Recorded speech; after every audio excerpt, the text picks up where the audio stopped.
Chapter 398, Exposed. Chapter 398, Exposed. Steward Zhuo, please stop. An anxious shout came as Zhuo Fan's bloodthirst grew and grew. Zhuge Changfeng rushed over with some men. They're the Quanrong delegation. No matter what they are accused of, charging them isn't so simple. Zhuo Fan eyed him. Prime Minister Zhuge, by the looks of things, you know what they're up to. Then you must also realize that they came here to kill me. Steward Zhuo, please listen. They have come to solve their private matters. It has nothing to do with politics. You know what will happen if you kill them. That is not something you'd want. Zhuge Changfeng knew from a mile away that Zhuo Fan was no saint, willing to forgive and forget. So instead of appealing to his non-existing humanity, Zhuge Changfeng baited him with cold hard benefits. If you let them go, I promise they will be of use to Steward Zhuo one day. You are an intelligent man. I needn't say more. Zhuo Fan was pondering. Zhuge Changfeng pointed out that the delegation were all in close relation with Commander Tuoba Taizhan at the border. If they died in Tianyu, the old man would march his army down south. That would mean two things. First, the doer would be the culprit. With Zhuo Fan killing them, his head would be the only thing that could appease him. But would Zhuo Fan just hand it over like that? No way in hell, and the Quanrong would take advantage of the chaos in Tianyu and invade. The emperor definitely didn't want that, so he'd choose the second option. One that would let the emperor sleep with peace of mind. If Quanrong invaded, the whole of Tianyu shall resist it, the 8 houses and the 4 pillars included. As for you, Zhuo Fan, the culprit behind it all, I'll let this go, but go out there and fight. Fight till your last breath and bleed out on the battlefield. The emperor would not only have all the other factions weakened in the name of Tianyu's safety, he'd also showcase Tianyu's power and give the Quanrong a lesson they will not soon forget. It would end up with everyone being the loser except the emperor. Now that right, there was a classic case of the fisherman. Zhuo Fan clenched his fists, then relaxed his killing intent. Zhuge Changfeng eased a breath, knowing Zhuo Fan still cared about the big picture. It's so nice to talk to smart people. Before he finished though, Zhuo Fan's snicker had something to say. Right, Prime Minister, sir, this time you owe me. I'll be sure to collect it in due time. Zhuge Changfeng let out a strained laughter. The kid sure knows how to take advantage. He knows letting them live is in his best interest, yet he is saying that he only did it for me. Then again, with how close he was to the Quanrong, Zhuo Fan's words weren't that far off. All right, I owe you one. I will do my all when you need me. Zhuo Fan nodded, his eyes flashing. Zhuo Fan dumped his hostages in Zhuge Changfeng's care, walking away like the average bystander. The 4 scheming demons had heard the commotion and scampered over on the double. But seeing that the party was a bust, they slumped into depression. Ah, we were late for the fun. Zhuo Fan glanced over at them and thought, perfect timing. Dumping the trio of babes in their hands, he went to take care of his own matters. With the Lantern Festival ruined, buildings in shambles, people running scared, and nothing else to see here, the girls went home. Zhuo Fan watched Zhuge Changfeng's Quanrong with a twisted smile. His right eye flashed golden and he was gone. Whoosh! 2 shadows popped up the next second in Zhuo Fan's place, looking all over. God damn it. The rotten brat moves around without logic with his twisted skill. Just how are we supposed to follow? Let's just report back to the captain. We've just been given the damn slip. The other shadow was gone. The first one left just as quickly. In this desolate area, even though no one was in sight, the earth squirmed from time to time. 2 hours later, in the garrison, Zhuge Changfeng sported a dark look facing Tuoba Lufeng and Han Tianma. Next to him were the ashamed Taobo Yener and Zha Lahan with a broken arm. Something black as night rested on the bed. It was only when Yener said that that thing was sky-piercing wolf Shabi did they actually believe it. Being let in on the whole story, the two were left speechless. Quanrong's brave warriors, 8 Wolf Warden's second and third team members did a joint attack and were flicked back with practiced ease.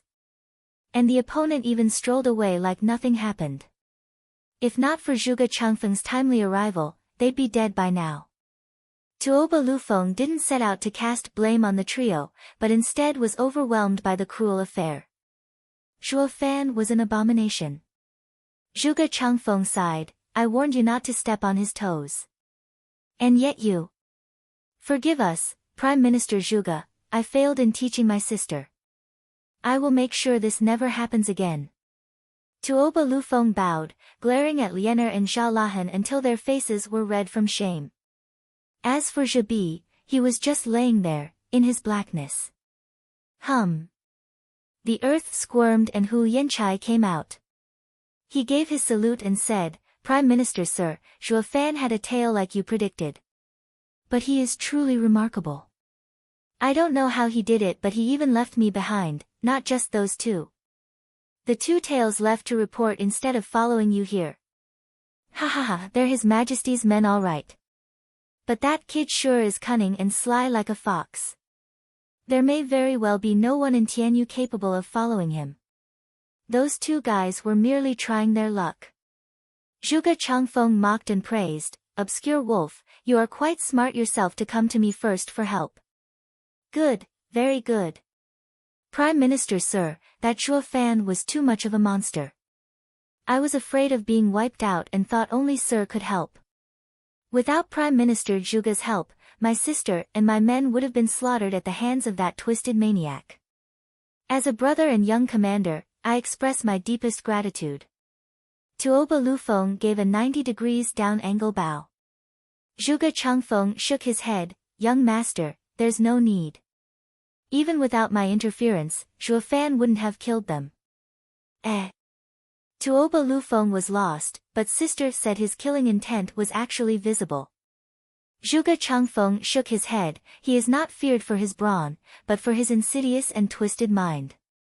His savage routine was all to draw me out. The one who comes out to save you first is bound to be the one closest to you. I presume that even His Majesty knows about our connection now. What? Tuoba Lufeng cried, what do we do now? Zhuge Changfeng said, it's fine. The difference between overt and covert schemes is that the latter will never see the light of day, while the former does not have such limitations. It won't change a thing even if they do know. The events will continue to play out like normal. I can no longer stop them. But wouldn't it have been better if we weren't exposed? Tuoba Lufeng sighed, Prime Minister Sir, why did you come out knowing Zhuo Fan's intent? Zhuge Changfeng's brow trembled and he spoke in a dark tone, because I couldn't gamble whether Zhuo Fan'd act or not and chose to play it safe. I have read many people in my life, but only two have failed to open to me like a book.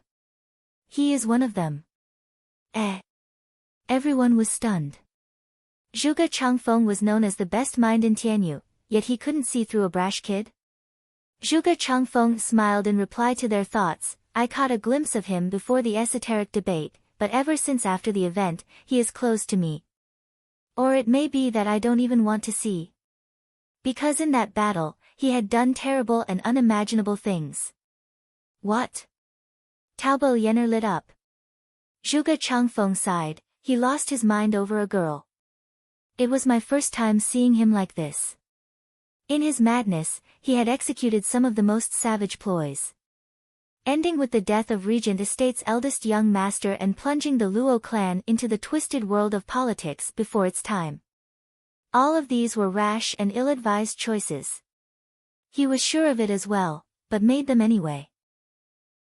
From that moment, unwanted contriver could no longer read him and I do not dare fathom his train of thoughts. No one can grasp when he's going to snap or play it cool. Zhuge Changfeng took a deep breath, you now know why I exposed myself and why I had to save you. It is impossible for me to tell if his actions are driven by lunacy or insidious lull. Han Tianma and the rest sighed, scared by a man who was too unbalanced, or unreadable, to guess what his next action would be. Meanwhile, Zhuo Fan went to a tea house to meet with a black robe. Chapter 399, Sensitive Talk. Chapter 399, Sensitive Talk. January 1, 2022. Zhuo Fan used discerning field to scan for any nosy neighbors. Only then did he walk into the tea house and sat across from the black robe. Who knew this day would come when you'd ask me out? The black robe kept his hood low, hiding his features. Zhuo Fan smiled. We're all old friends, in a way. Chatting around a cup of tea after so long is pretty normal. Cut the act. You know it well enough that our grudge can't be mitigated. We never had any friendly chats. The black robe sipped his tea, his words cold. Zhuo Fan giggled, well looky here, how you've improved. Think I can't snap your head right here, right now? Yes, I do. The man shook his head, you would have long killed me by now, otherwise. I am not your match. But since I've answered your invitation, I'm sure you didn't come here just to finish me off. Zhuo Fan grinned, I see you've done some growing up over the past years. Not just a conniving mentality, but nerves too, just like that old demon back in the day. Shuddering, the black robe's grip on the teacup tensed, yet he continued sipping the green tea. I'll keep it nice and simple. The report I have from my house's spies puts you in a precarious position, at a crossroad. And have you come to threaten me with it? The black robe's cold tone cut Zhuo Fan off. See how much good will that do? My two employers agree on my choice. You won't be using that on me anytime soon. You've pegged me all wrong. I didn't come here to threaten you, instead just to talk. If you're interested, Zhuo Fan stared hard at him, how about a three-way crossroad? Mind considering taking a step towards the Luo clan as well? Shuddering, the man cried in disbelief, what did you say? I think I was clear enough. Zhuo Fan chuckled, a sly person always has a fallback. Why not get one extra? For you, it comes with no downsides. Don't tell me you haven't been considering it. You're insane. We're enemies. The black robe roared, slapping the table, I'll never help you. Zhuo Fan mocked, you're so outdated. Very. This will probably be the highest you can go. What did you say? Nothing, really. Before the esoteric debate, I met Zhuge Changfeng and talked. He asked me, I and Leng Wuchang scheme for our own personal gains, so why do you stay a mere steward to a rundown third-rate clan? My answer was simple. My ambitions go beyond his. Zhuo Fan's eyes flashed with malice, the way I see it, be it some unwanted contriver or the greatest mind of this empire, I will always be better. As for you, you're not even at their level. Your scope is tiny. Shuddering, the black robe dazed out, his mind drifted. Zhuo Fan just sat there, waiting. He sighed at one point and stood up, I see that you still don't understand. Never mind then, I don't have the time to wait for you to catch up. One moment. The man stopped him and said, Tianyu is on the brink of anarchy. What promises do I have that your Luo clan will come out on top? If I were to say because yours truly is around, Luo clan will have the last laugh, you probably won't believe me, so. Grinning, Zhuo Fan said, I will let you stay at the three-way crossroad. You will have the luxury to pick the winning side. The man replied after a pause, you don't expect me to burn the other two bridges to take yours, do you? Of course not. You're no fool and won't do it even if I tell you to. Everyone is selfish. If the Luo clan falls, you still have the other two, right? Zhuo Fan had an uncanny smile, like a nice uncle handing candy to children. The black robe nodded, if there are no conflicts of interest, I am open to cooperation. Splendid. It can't be simpler. I won't need you to do something hard anyway. Just do this at the right time and you're in. Zhuo Fan whispered in his ear. The black robe froze, then watched him stunned, have you lost it? Literally everyone is trying to do anything to not take that wretched and doomed fate. Yet you want to jump right in and be the center of it all? Who do you think you are, Gu Santong? Shrugging, Zhuo Fan said, what else can I do? Everyone is out to get me. Well, someone's gotta do it. The man held his gaze, then nodded, praising, now I understand how you've climbed so far. To others you are ruthless, but a savage to yourself. From what you want of me, I can guess this much. Zhuo Fan is Zhuo Fan, specialized in turning the world upside down. Ha ha ha, please, I'm blushing. Then, to our healthy relationship. Zhuo Fan put his hand out with a smile. The black robe grabbed it with a clap and left into the night. Zhuo Fan grinned before leaving as well. Meanwhile, in a refined pavilion, Leng Wuchang was enjoying some fine wine in peace and quiet. A pop sounded and there came Zhuo Fan, out of the blue. Leng Wuchang wasn't fazed in the least. He even offered him a drink and a smile, Steward Zhuo, it's been a while. What could have brought upon this invitation? Ha ha ha, a scheming mastermind like Sir Leng can't take a gander. Zhuo Fan giggled. Leng Wuchang shook his head, enjoying the wine. Ha ha ha, I may venture one on the rest of the masses, but when it comes to Steward Zhuo's treachery, since the esoteric debate, I have stopped taking wild guesses. I ask that you be plain. I shall be terse then. I have invited Sir for a simple question. Go on. Leng Wuchang waved casually. Sir Leng, what do you wish to accomplish by staying in the Regent estate for all these years? Did you grasp it? Zhuo Fan asked. Leng Wuchang's cup shook, his reply bitter, Steward Zhuo, don't patronize me, please. I was on the brink of taking it for myself, but then you came along and all my plans went up in smoke. Can you blame me? If it weren't me, then Prime Minister Zhuge. If not Prime Minister Zhuge, the still tough emperor. Fine, fine, just say your piece. Leng Wuchang grew impatient. Zhuo Fan turned serious, Sir Leng, you have toiled in the Regent estate for decades with the prize nowhere in sight. Perhaps you may have an easier time down at the Luo clan. What? Leng Wuchang jumped, then cracked up, Steward Zhuo, you've now come to steal me away. Sorry to disappoint, but what I want is something you can't understand. Moreover, the Luo clan has you. Won't adding me make it crowded? And if I'm not in the Luo clan? Squinted Zhuo Fan.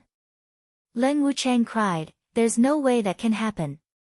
Following with a shake of his head, if Steward Zhuo is out of the Luo clan, that house will fall apart. There'll be no point. Ha ha ha, since I plan on leaving, I will make sure to get everything ready and not let it scatter in the wind. To complete my project, I need the help of someone. Zhuo Fan spoke heavily, Sir Leng, Prime Minister Zhuge once said that you and him are the right hand of leaders, but each with their own agenda. I do not know what Prime Minister Zhuge's aim is, but I do have a theory about yours. Do you remember telling me how with the three of us together, nothing can stop us? It got me thinking. You may appear conceited, but you wish to prove yourself, to stand out. I am giving you the chance, now, to take all the credit. Zhuo Fan whispered in Leng Wuchang's ear. Leng Wuchang's calm slowly gave way to shock, and then his eyes became bugged out. Steward Zhuo, that's a huge undertaking. You plan on uniting the continent? Leng Wuchang asked, still in shock. Zhuo Fan smiled, never dreamed of it. I am not a schemer at heart, but a cultivator yearning for the Tao. While Sir Leng is more than eager to have such a grand achievement. Leng Wuchang nodded with a frown, yes, this is the greatest achievement of all times. But with Regent Estate's legacy, it's no problem grasping it. Why then do you insist on having me turn to the Luo clan? Because that's where I am. And there are some things only I can provide. Zhuo Fan put on a mysterious smile, I won't force Sir Leng to make a decision now. All you have to do is a nudge from you at the right moment and you'll be on board. As for the future, you can help the Regent Estate as its steward in any way you wish. And if the Luo clan falls, you won't be feeling any repercussions. Leng Wuchang gave a nod. Zhuo Fan smiled, whispering sensitive matters in his ears. All the pieces were in play and all that was left was to wait for him, a fate changer and an anomaly, to unleash anarchy. Chapter 400, Centennial Jubilee. Chapter 400, Centennial Jubilee. 5 days later, Tianyu's emperor held his centennial jubilee. The world was at peace, the clans were attending, the Chuanrong delegation came bearing gifts and the 8 noble houses were present. The entire nation was in celebration. Zhuo Fan, who hardly ever cleaned up his act, was positively radiating, looking handsome and charming. Though one thing he couldn't get rid of was his trademark evil smile. The celebration is the beginning of the end. Just wait and see, humph. Zhuo Fan's eyes flashed and he left the house. Luo clan's members were already waiting and their eyes lit up on his arrival. With Zhuo Fan being so lazy and uncaring of his image as usual, seeing him all freshened up and dressed was a remarkable sight. Luo Yunchang and Yun Shuang's eyes sparkled. He, Steward Zhuo, are you going on a date? Looking at you all spruced up, I wonder how many ladies' hearts are you gonna steal? Captain Pang laughed. Luo Yunhai nodded while Zhuo Fan had a vague smile. It is His Majesty's anniversary today. How could I not dress the part to show my utmost respect? Anyhow, he did make me the best steward beneath heavens. Brother Zhuo, you don't usually mind such niceties, how is it that today, Captain Pang was lost? Zhuo Fan shook his head, turning to Luo Yunhai, no matter what happens, you mustn't panic. As a clan head, the least you must have is a steady mind. Luo Yunhai nodded, clueless as he was. As for you, dwarfs, do you still remember what I told you last night? Zhuo Fan snapped to the 4 scheming demons. Laughing, the 4 pygmies were determined. Steward Zhuo, if there's one thing we're good at, it's that, ha ha ha. What's that? Zhuo Fan, what are you up to now? Luo Yunchang asked. Zhuo Fan shook his head with a smile, it's nothing. Come on. Luo Yunchang could only look at him in suspicion, following the others. When the time came to take the carriage to Imperial Palace, instead of taking a ride with Yunhai and her, like usual, he shared one with Yun Shuang. This left her stunned and crestfallen. Yun Shuang jerked, her cheeks blushed and she was about to refuse.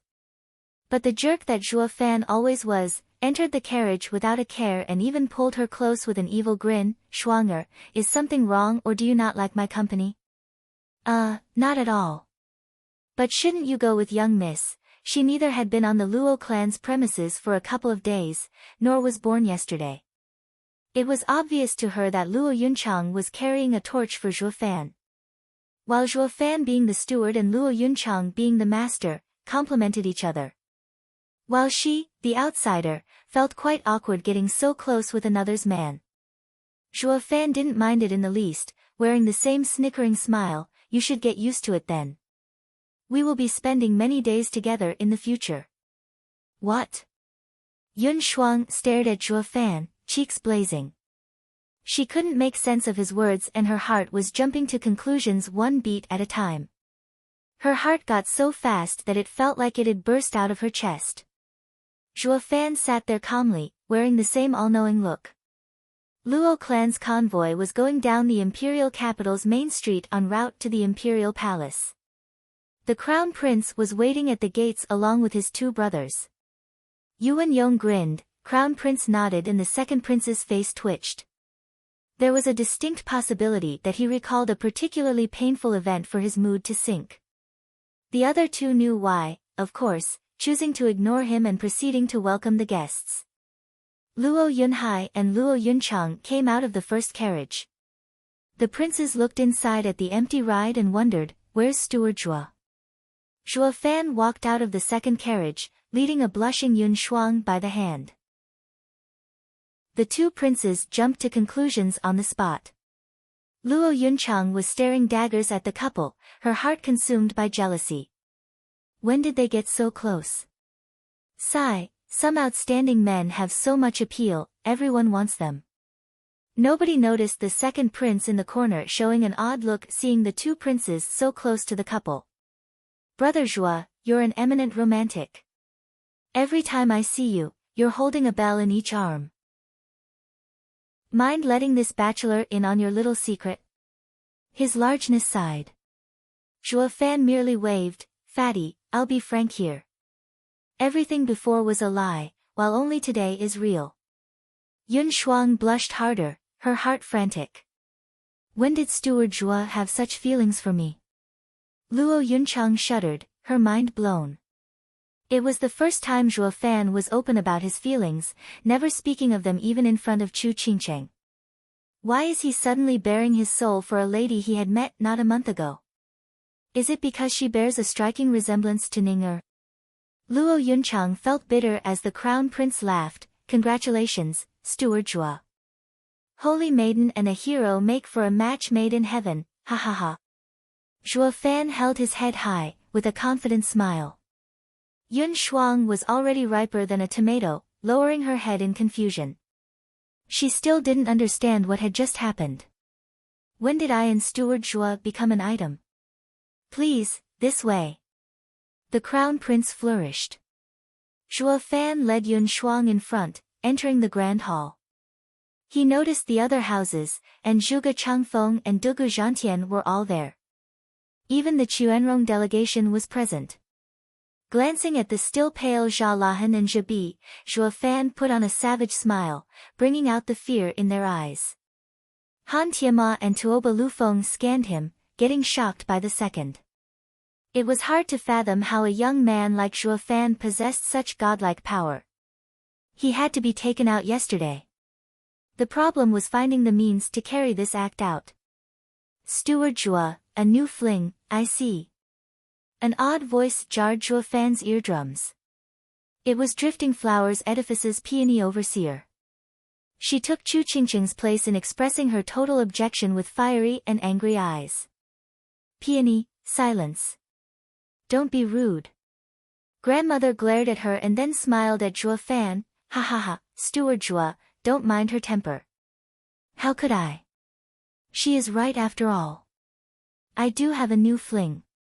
Zhua Fan pulled Yun Shuang's hand for emphasis, flashing past the people and towards the Luo clan's lavish seats, making sure to seat Yun Shuang right next to him. His act made all the girls frown with envy. Secondly, Yun Shuang was blushing even harder being showered by the Drifting Flowers Edifice's stares. She couldn't meet their gazes, feeling shameful for doing something she shouldn't. Like snatching Zhua Fan away. The thing was, she was clueless towards whatever that was going on here. Zhua Fan being the main perpetrator. And so, Yun Shuang sat on pins and needles, looking crushed next to Zhua Fan. Her eyes were even tearing up. The houses, officials and the delegation took their seats soon after, followed by the princes going in front. The crown prince smiled, ha ha ha, today is my imperial father's centennial jubilee, a national holiday. All of you coming here, especially Chuanrong's delegation coming from afar, have brought much honor with your presence. A grand occasion for Tianyu and Chuanrong to join hands. Rolling his eyes, Tuoba Liufeng's side wasn't used to Tianyu's customs, preaching hypocrisies and all that. All I hear is that we've come to celebrate, that it's you who are the winners in this. And you're even thankful? What kind of joke is this? No one understood that in Tianyu, the emperor ruled supreme. You newcomers have come bearing gifts for the emperor, giving him prestige. Of course we'd take advantage of you. Why else do you think you're standing here? Faced with such tangled logic, the terse Chuanrong could never wrap their heads around it. While the crown prince brushed up on his oratory skills, singing praises and all that, in the imperial study, the emperor in his best clothes was putting on a mean face, ready to join the festivities. Is everyone here? The emperor's eyes flashed. A shadow kneeled, Your Majesty, they are. Please give us orders. Good, I can finally see the end of this game. With carefree steps, the smiling emperor walked up to his desk and did a checkmate. The secret pearl order from 1,000 years ago is finally implemented. Tianyu is mine after all. Making a fist, the emperor turned and briskly walked towards the hall with the servants in tow. Woo! Finally we made it to 400. Chapter 401, Lands of Our Nation. Chapter 401, Lands of Our Nation. His Majesty has arrived. The sharp voice announced. The emperor in his dragon robe walked through the center of the hall with large confident steps, followed by dozens of guards. The princes stepped aside in a respectful bow. Be it the officials, the houses, or Chuanrong delegation, everyone stood up and bowed to the man's glorious and stern countenance. The emperor took his seat on the throne and his eyes roamed the crowd. Today is my birthday, a day to celebrate for the entire nation. Everyone is welcome to the festivities, as are the faraway Chuanrong delegation. Take your seats. Thank you, Your Majesty, may you live a long and prosperous life.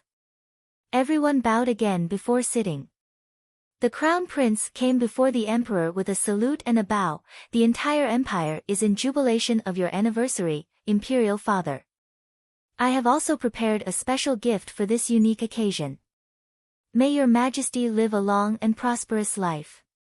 Oh, crown prince has always been wise. I would like to see this gift. It must be a truly remarkable item, ha ha ha, the emperor laughed, bring it forth. Two servants lifted a painting and unveiled it before the crowd. Masterstrokes of the pen, a poignant ink smell and flamboyant writing were presented. The painting showed lofty mountains and vibrant rivers, so vivid they could practically jump out of the paper. In the right corner was written Dan Qing Shen in bold strokes. Tuoba Lufeng cried out, is that mad painter Sheng, the best in the western lands, the lands of our nation masterpiece? Correct, young Master Tauba has a good eye. It is indeed one of Senior's rare heirlooms, lands of our nation. Crown Prince grinned, looking at the guests in pride. Zhuo Fan didn't get it. What was so great about some brushwork? In a world where might made one right, what was an egghead painter supposed to be worth? He would soon find out though, just how valuable and shocking this painting was. Everyone knows, be it Chuanrong or Tianyu, that the western lands hold a tiny and insignificant little kingdom. Yet 8 centuries ago, a talent was born in the same kingdom. Not only did his power surpass the kingdom's, but he was a scholar fascinated by painting, excelling in pen and sword. He alone had overcome 10 great sects, becoming the uncontested number 1. Everyone was watching Crown Prince, their ears focused. Every clan with even an ounce of renown had heard of this legend.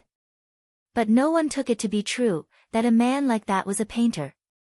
As for the newcomer Zhuo Fan, he was oblivious to it all. But every single man here held deep respect for such an unworldly expert, so he listened as well. Crown Prince cleared his throat, basking in the gazes of everyone. Legend has it that he drew one incomparable masterpiece, the lands of our nation. In those days, he watched his lands in turmoil and a crazy ambition was born from his obsession with painting. And anyone who brings this painting to him will have their dearest wish fulfilled, even helping them establish their own nation. Everyone was startled. With Western lands' first expert's help, one could have all the lands he wanted, even the entire West. Tuoba Lufeng was grave, trembling each time he watched the scroll.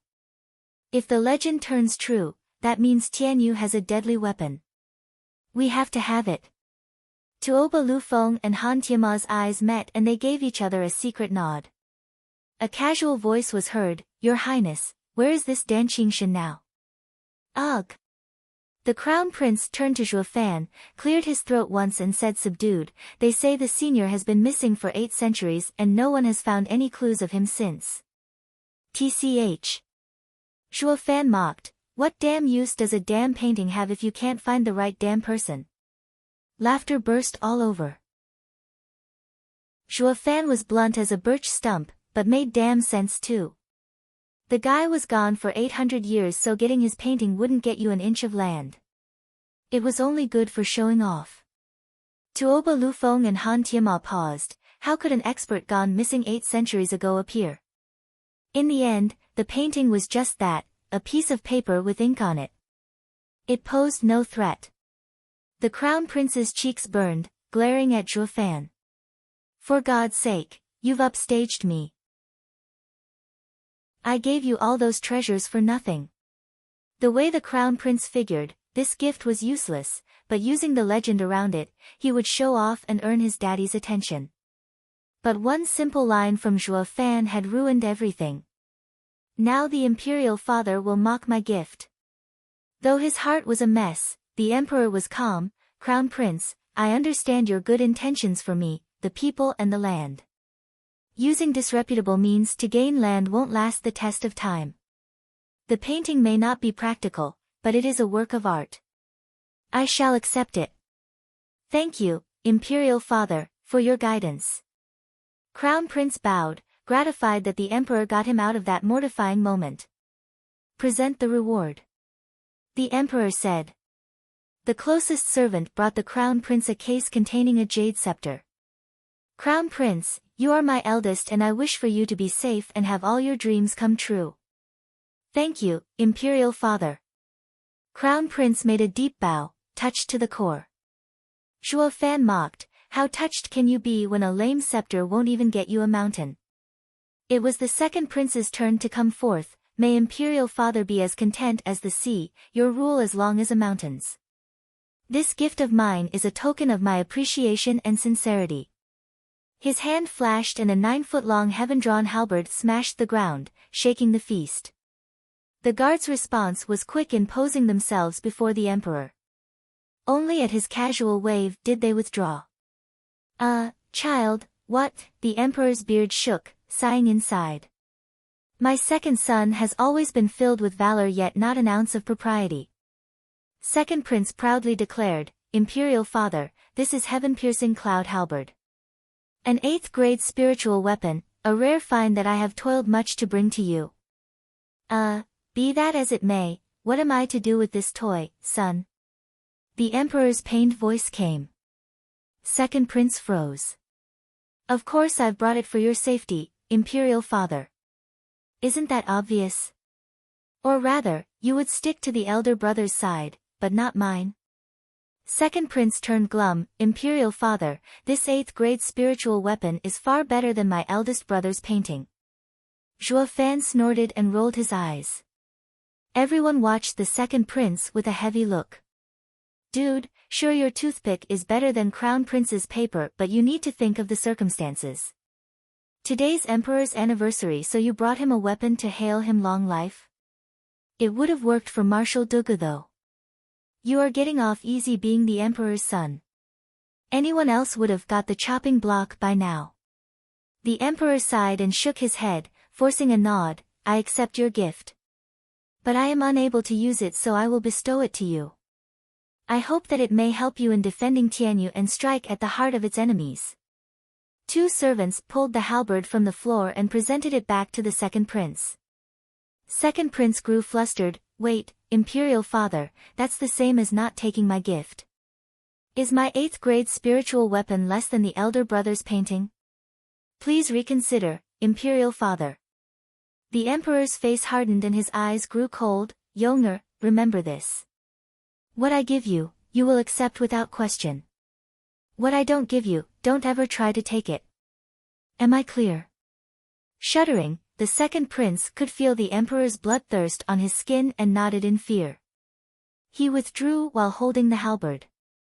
The emperor perked up and nodded. But the mood was ruined, with the guests having lost their jovial air.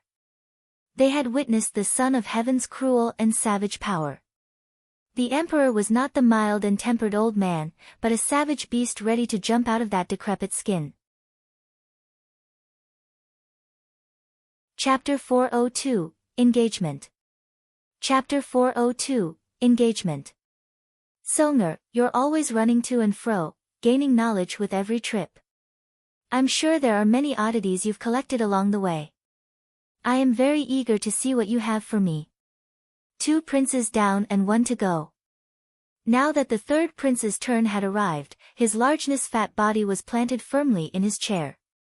The emperor looked at him oddly and teased.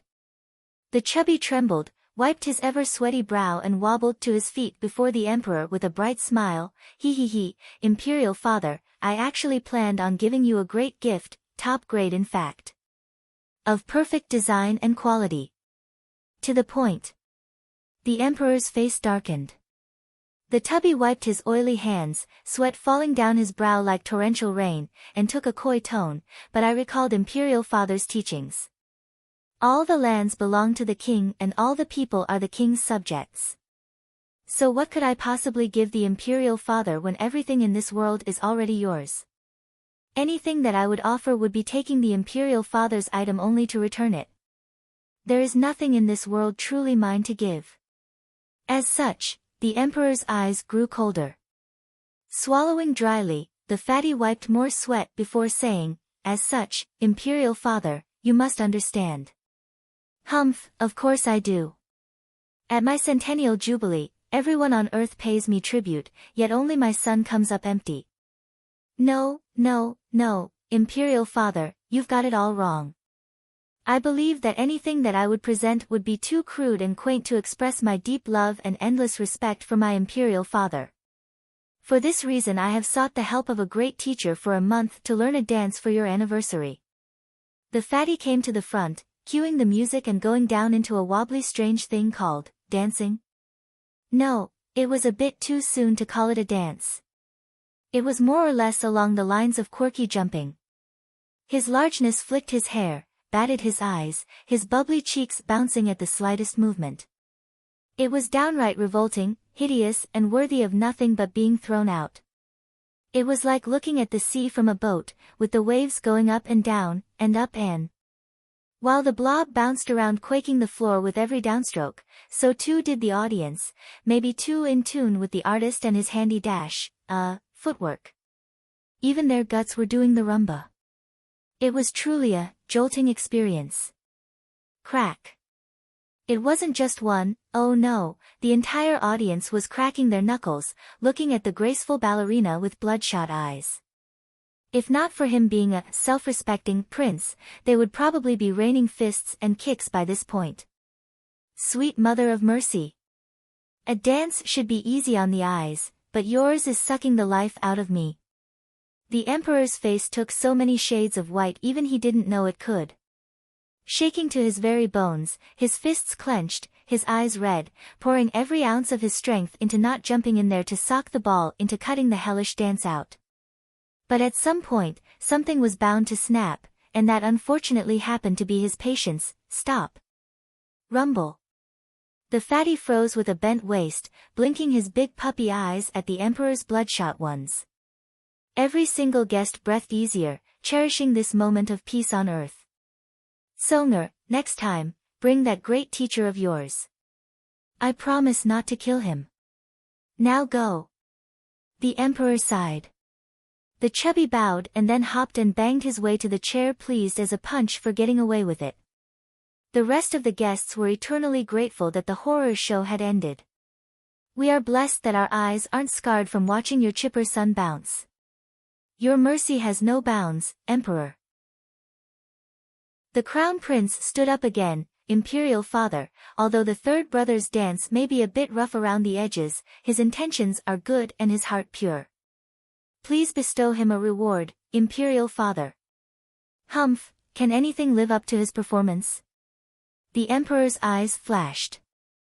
Crown Prince chuckled, Imperial Father, third brother has been an oddball since birth. With your endless affection, only giving me and the second brother something will make the third brother feel left out. Please consider his sincere feelings and offer him a little something. A token perhaps. I'll say it one last time. I can bestow a reward on anyone on this land, except him. The Emperor's smile was cold. What bestowal would even be worthy anyway? It sent a cold shiver down the hearts of everyone. The Emperor implied that he was grumbling from having such a fatty as a son.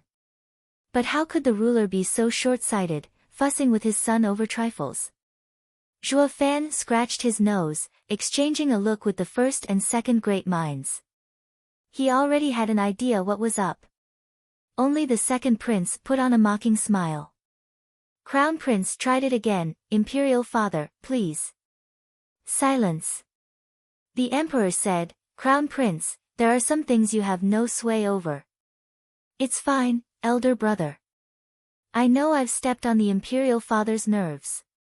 Not receiving anything is normal. There's no need to try anymore. The fatty pouted, lamented, and advised. Second prince enjoyed their distress, one's a hypocrite, the other's a blob. At least they have each other, humph. The crown prince gnashed his teeth and gave one last look to the emperor before taking a seat. His hands were clenched tight, the fingers digging into his palms. Just why is it like this? I am the crown prince. How can I lose to that lard? Glancing at the second prince's mocking face, crown prince taunted, you idiot, not even this can get through your thick skull. Anyone can be rewarded, except the emperor. What the imperial father just did was that he showed his intent on the successor. But why does it have to be him? The crown prince looked at the fatty, who was saluting back in gratitude. Is the punk oblivious to imperial father's meaning, or is he just that good at faking it? In the crown prince's eyes, the longer he stared at his horizontally challenged brother, a thicker bloodthirst was brewing. The celebration went on with the officials, the 7 houses and the delegation presenting their gifts, each with a reward returned in kind. As the music picked up once again, graceful and stacked girls glided into the room while dancing. With that lard-ass setting the mood for an upset stomach with his class act, the audience got to appreciate these girls' efforts much better. To the point that they saw them as starlets, mesmerizing and soothing. Whoosh! One figure jumped out of the crowd and presented a plate of peaches to the emperor. Happy anniversary, imperial father. May your joy be boundless and your life never-ending. The emperor looked at the apple of his eyes and his heart softened. Ha ha ha, Yongning, you have brought me the best gift. Truly. Yongning jumped up with a smile and went for a hug, then, imperial father, please reward me properly. Ha ha ha, of course. What would you like? The emperor laughed, doting on her. With a wobbling face, the fatty pointed a sausage at his dear sister and cut her off. Imperial father, didn't you want to know my great dancing teacher? It's her. But worry not, Yongning, imperial father's word is gold. He won't beat you to death.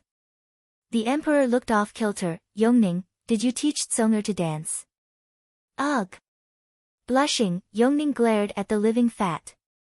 She had also witnessed that thing's high-class act. It was like a horror show. But now accepting that she was the grand dance teacher behind it all, wouldn't that ruin her reputation? Yongning explained, imperial father, don't listen to his gaffe. I've taught him to the best of my abilities, but his dancing is just that nauseating. Ha ha ha, I see. My princess dancing is the best in Tianyu. The emperor nodded. Yongning, you still haven't told me what you want.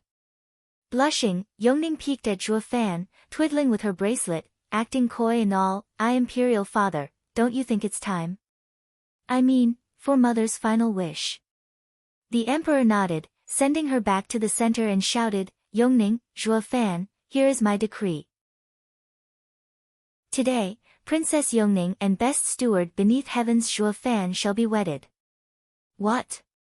Unlike the exuberant Yongning, everyone else was dumbstruck.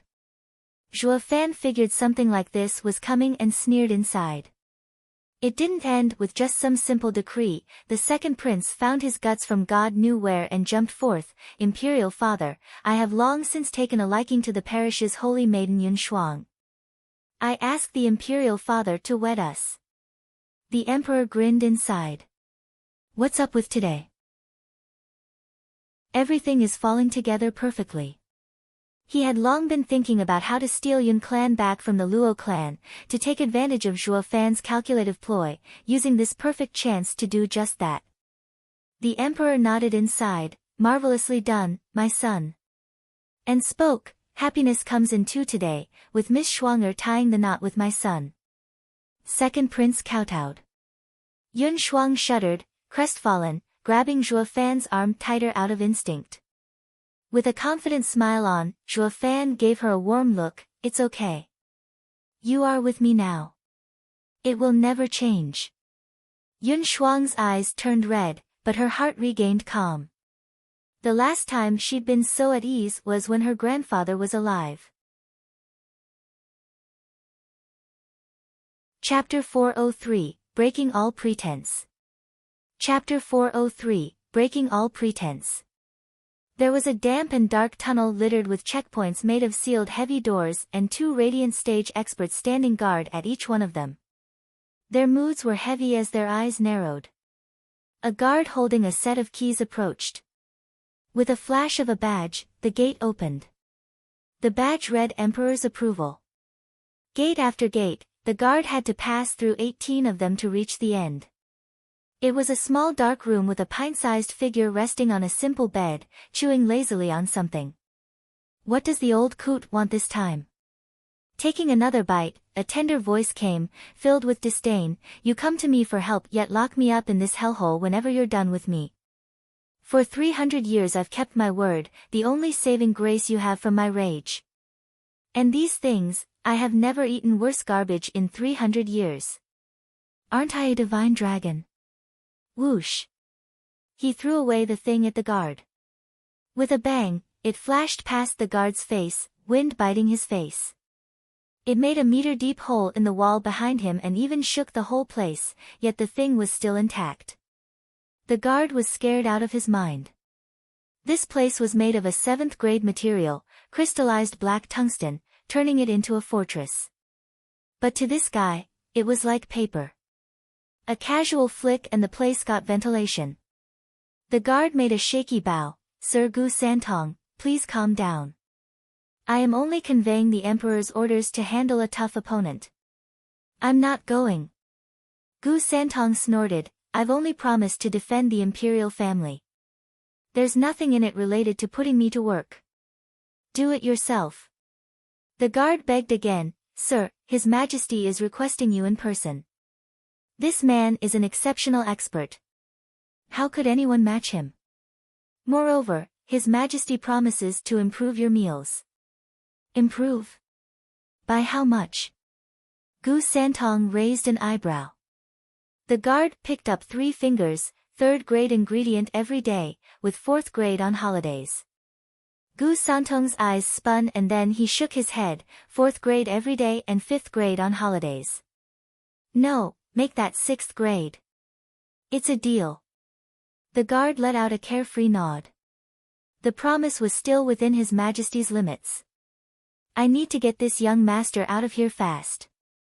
Gu Santong hopped around in joy. He'd finally sleep with a full belly from now on. Oh, and who's the one you're after? You've never asked me to act before. Ha ha ha, His Majesty will tell you when the moment comes. We are just guards transmitting his orders. We cannot fathom His Majesty's mind. Gu Santong didn't care. As long as he had his fill, he'd capture anyone. Back at the feast, the Emperor had just declared a marriage bringing joy to the kneeling Yongning. Next to her was Yuan Yong on his knees as well. Though he was a nervous wreck. Just before this exchange, he had seen Zhuo Fan and Yun Shuang being all lovey-dovey and now he had asked the imperial father for her hand. He was out to steal another person's girl. It wouldn't make a difference to your average citizen, but that right there was the best steward beneath heavens. Zhuo Fan's rage was still very much ingrained in his mind, back when the guy flattened his home. Of course he'd be trembling. But a sneak peek at Hell Valley's side, catching the nod of a figure, he relaxed. I just hope it'll go like he said and Zhuo Fan won't put my princely head on a pike. Luo Yunchang was testy, not over Yun Shuang, but while glaring at Yongning. She has had her eyes on the heartthrob Zhuo Fan for years, yet this broad was just gonna take him from her. She wouldn't have it. Zhuo Fan finally spoke. Your Majesty. He did a full salute, but his tone was icy. Please withdraw your edict. I and Miss Shuang are perfect for each other long since we've gotten together. It wouldn't be right for us to marry another. What? Everyone was slack-jawed. They guessed the two had been on good terms, knowing each other well after only a month, but how did they get entangled to such a degree so fast? Luo Yunchang was puzzled. The two had only displayed their affection today. When did they get to do the horizontal mambo? And how come she didn't know? Yun Shuang froze, her eyes red and confused. What is he up to? Impossible. Yongning shot to her feet, refuting those claims. I and Shuang'er are practically sisters, and I've also been by the prosperity compound many times. I would have realized in an instant if anything was up. Zhuo Fan grinned at her hot-headedness. Of course you'd realized, and so did everyone else in the Luo clan. Don't you remember the night you'd invited me to celebrate, that woman perhaps?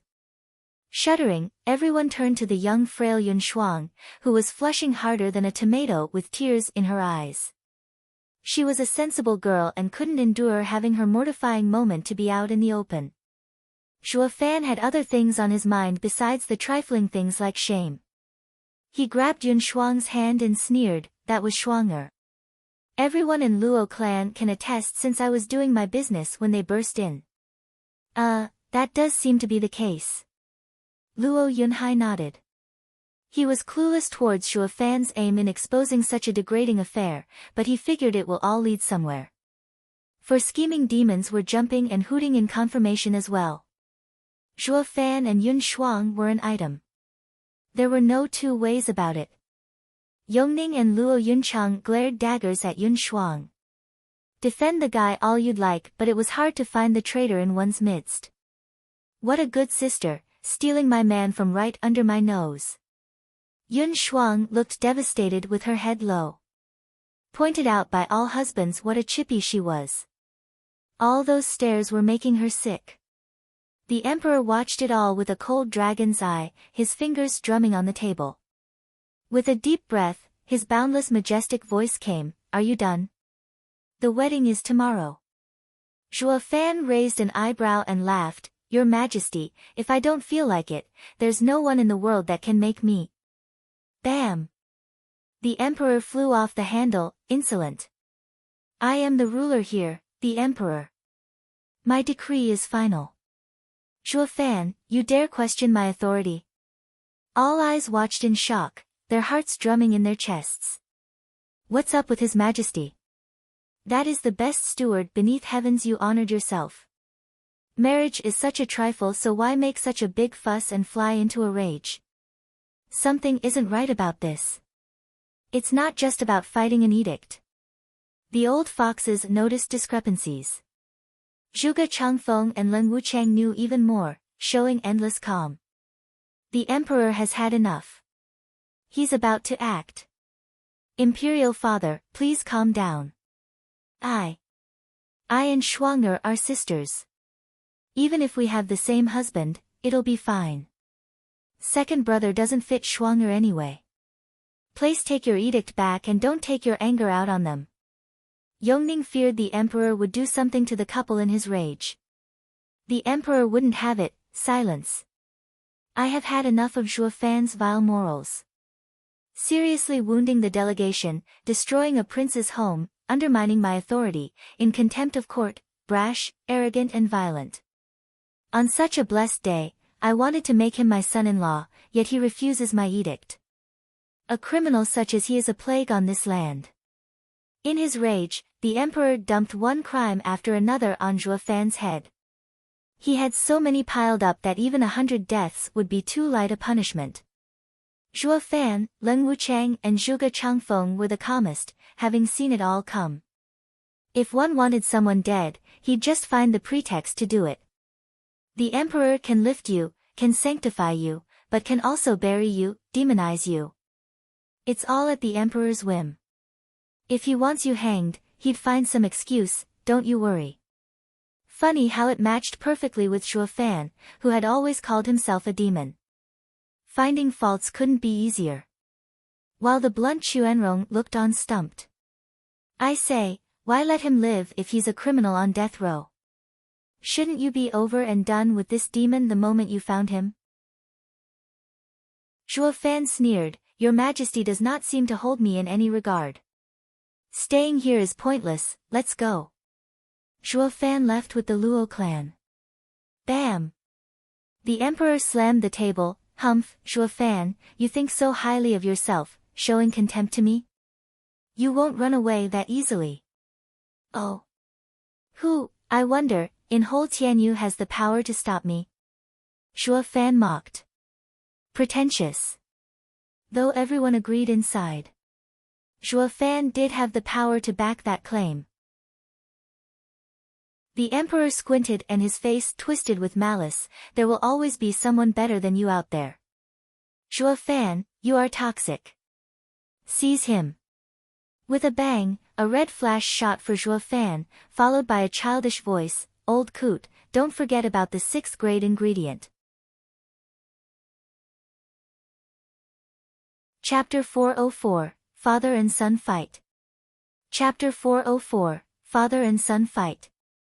Whoosh! A tiny fist came out of nowhere, with enough power to crush mountains. Zhuo Fan threw a fist of his own. The bang rattled the ears of the guests. Zhuo Fan was forced back 100 meters before steadying. Following the deep scar he made on the ground, he found that in his original place was a pint-sized smug figure. Everyone cried out. Where did he come from? How did he have the power to push back a monster like Zhuo Fan? The Chuanrong delegation was shaking. They gulped at the rosy-cheeked child. For all that's holy, is your land a freaking monster pen? It was bad enough that Zhuo Fan was a freak of nature, now you have someone even younger. This doesn't make any sense. Chuanrong grumbled inside, Tianyu has way too many talents. As for the 7 houses, Zhuge Changfeng and the others knew of the freak raised in the imperial family's backyard. He was the most savage of the divine dragons, invincible scamp Gu Santong. That old coot has been ready to take the little freak out from the very start. Zhuge Changfeng and Leng Wuchang's eyes flashed. Humph, that's right, I'm strong, Gu Santong stuck out his chest, tooted his horn and froze. The guard said the emperor would give the signal to attack, but he didn't even think the target would turn out to be his godfather. He hesitated, his face changing constantly. Zhuo Fan grinned, having seen this coming. The emperor was frowning at the odd spectacle. What's going on with the little freak? Why did he stop?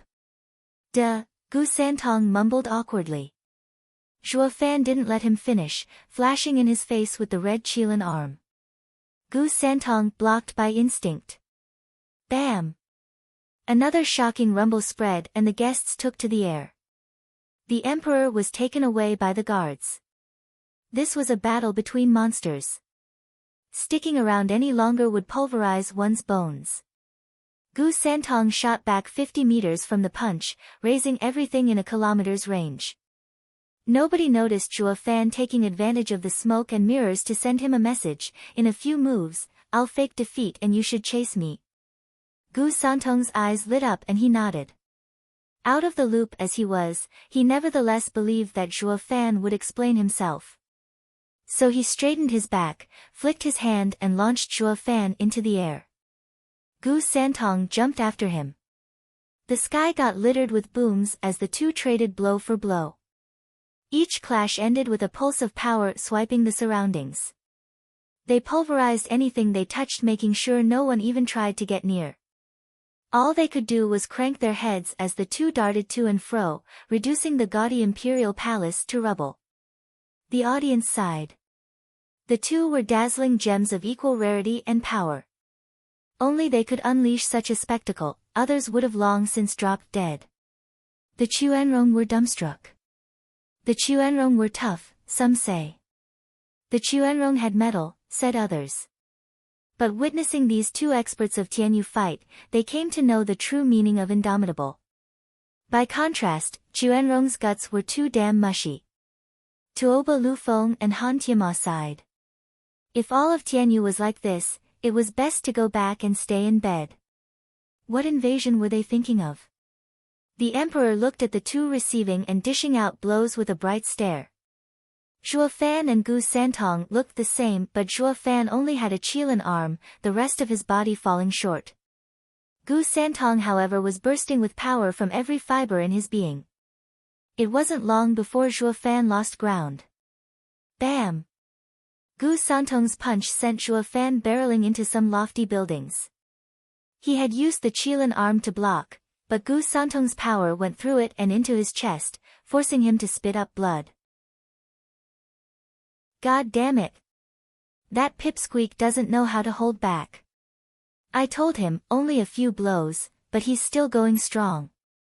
Zhuo Fan crawled out of the rubble, spatted some blood and cursed with a heavy breath. Gu Santong was coming for another round, ha ha ha, again. Take this. Again. Zhuo Fan squinted, not fond of taking any more of the kid's tough love. So he popped away with his right eye flashing golden. Gu Santong hit nothing but the ruins, kicking up dust. Ah, where's Dad? Gu Santong roamed his innocent eyes around. Zhuo Fan blinked next to Yun Shuang, hugged her and flew away. Afraid that the rest of the people won't find it obvious that he lost, he shouted, blast it. I can't mess with that freak. Let's go. Gu Santong got it on the spot. That was Zhuo Fan's signal for Act 2, so he played along, stop him. Russell. A dozen radiant stage experts barred Zhuo Fan's way, glaring at him with fury. If Gu Santong failed, they wouldn't have shown themselves. But since Gu Santong was still going strong, in hot pursuit, they chose to earn some credit by buying time. Was it that easy though, to hold back Zhuo Fan with a couple of shrimps? His right eye flashed golden again and he teleported behind them. As they turned around to chase, blue wings spread out from Zhuo Fan's back. A single flap of them sent illusions at them. That's Sea Phantom Wing.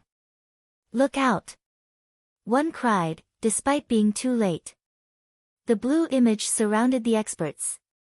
Their minds grew hazy and they splat on the ground like pies. Zhuo Fan laughed and flapped his wings to gain more speed and flew away. Gu Santong stomped in fake anger, humph, useless rabble. You've ruined my 6th grade ingredients. Once I am done capturing him, I'll take my anger out on you. Gu Santong shot after Zhuo Fan. Angry on the outside, but giddy in his little heart. Dad, wait for me. The audience watched them go with a sigh. In the end, it was Gu Santong who came out on top in that monster clash. But Gu Santong wouldn't get his paws on Zhuo Fan anytime soon, not with his guile. Humph. The emperor turned to the ex-Grand Imperial Palace, his anger growing. He flicked his hand at the dazed Luo clan. Prosperity Compound's Luo clan has failed to uphold its character, colluding with the savage Zhuo Fan. Seize them. Understood. Dozens of guards, with plenty of radiant stage experts in between, moved at once. Cackles resounded as 4 black masses drifted from the Luo clan to meet the Imperial guards. In but a dozen seconds, the guards lay on the ground, in pieces, radiant stage experts included. Hi, Luo clan doesn't have Steward Zhuo now, but we, the heroic demon quartet, will take his place. Ask the boss before messing with his dogs. You guys don't cut it.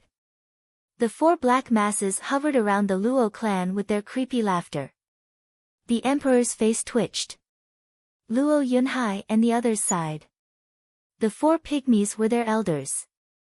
So wasn't their boss the Luo clan head?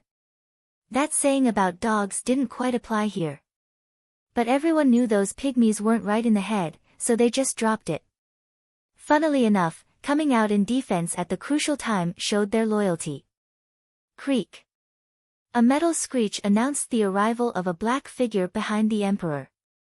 Its hoarse voice said, "You dare act obnoxious before the emperor?" Whoosh. A shadow shot for the 4 freaks like lightning.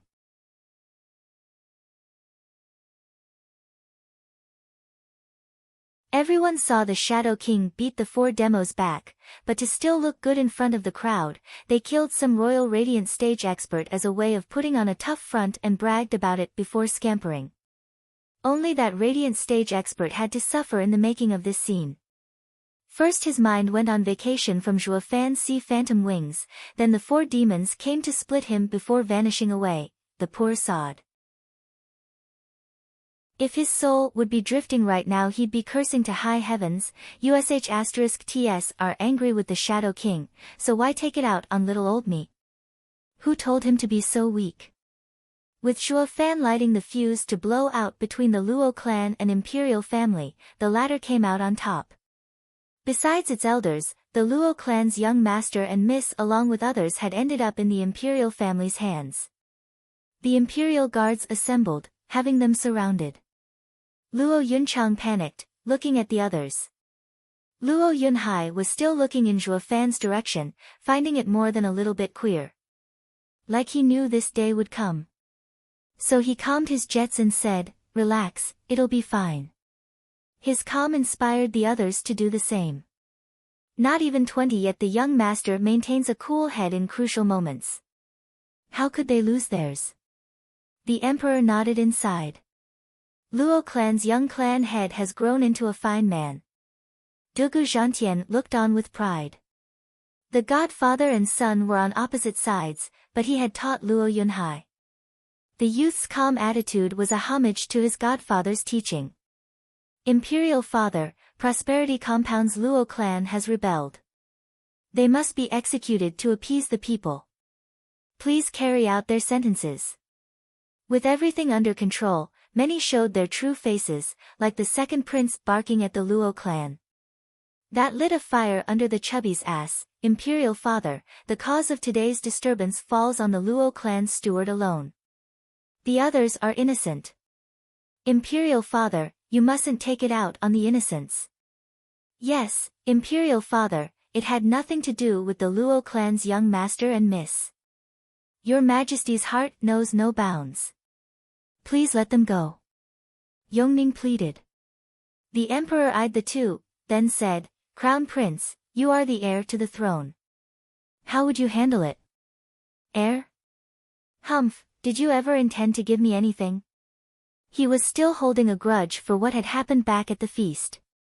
But the crown prince did not let it show, hiding it behind a genial smile. "Imperial father, in my humble opinion, Luo clan's steward, Zhuo Fan had indeed lied and cheated, pushing everyone around. But the regent of prosperity could not control him. Letting the Luo clan take the fall for his misconduct would be ill-advised." The fatty and Yongning sent looks of gratitude, while the emperor stared at him harder.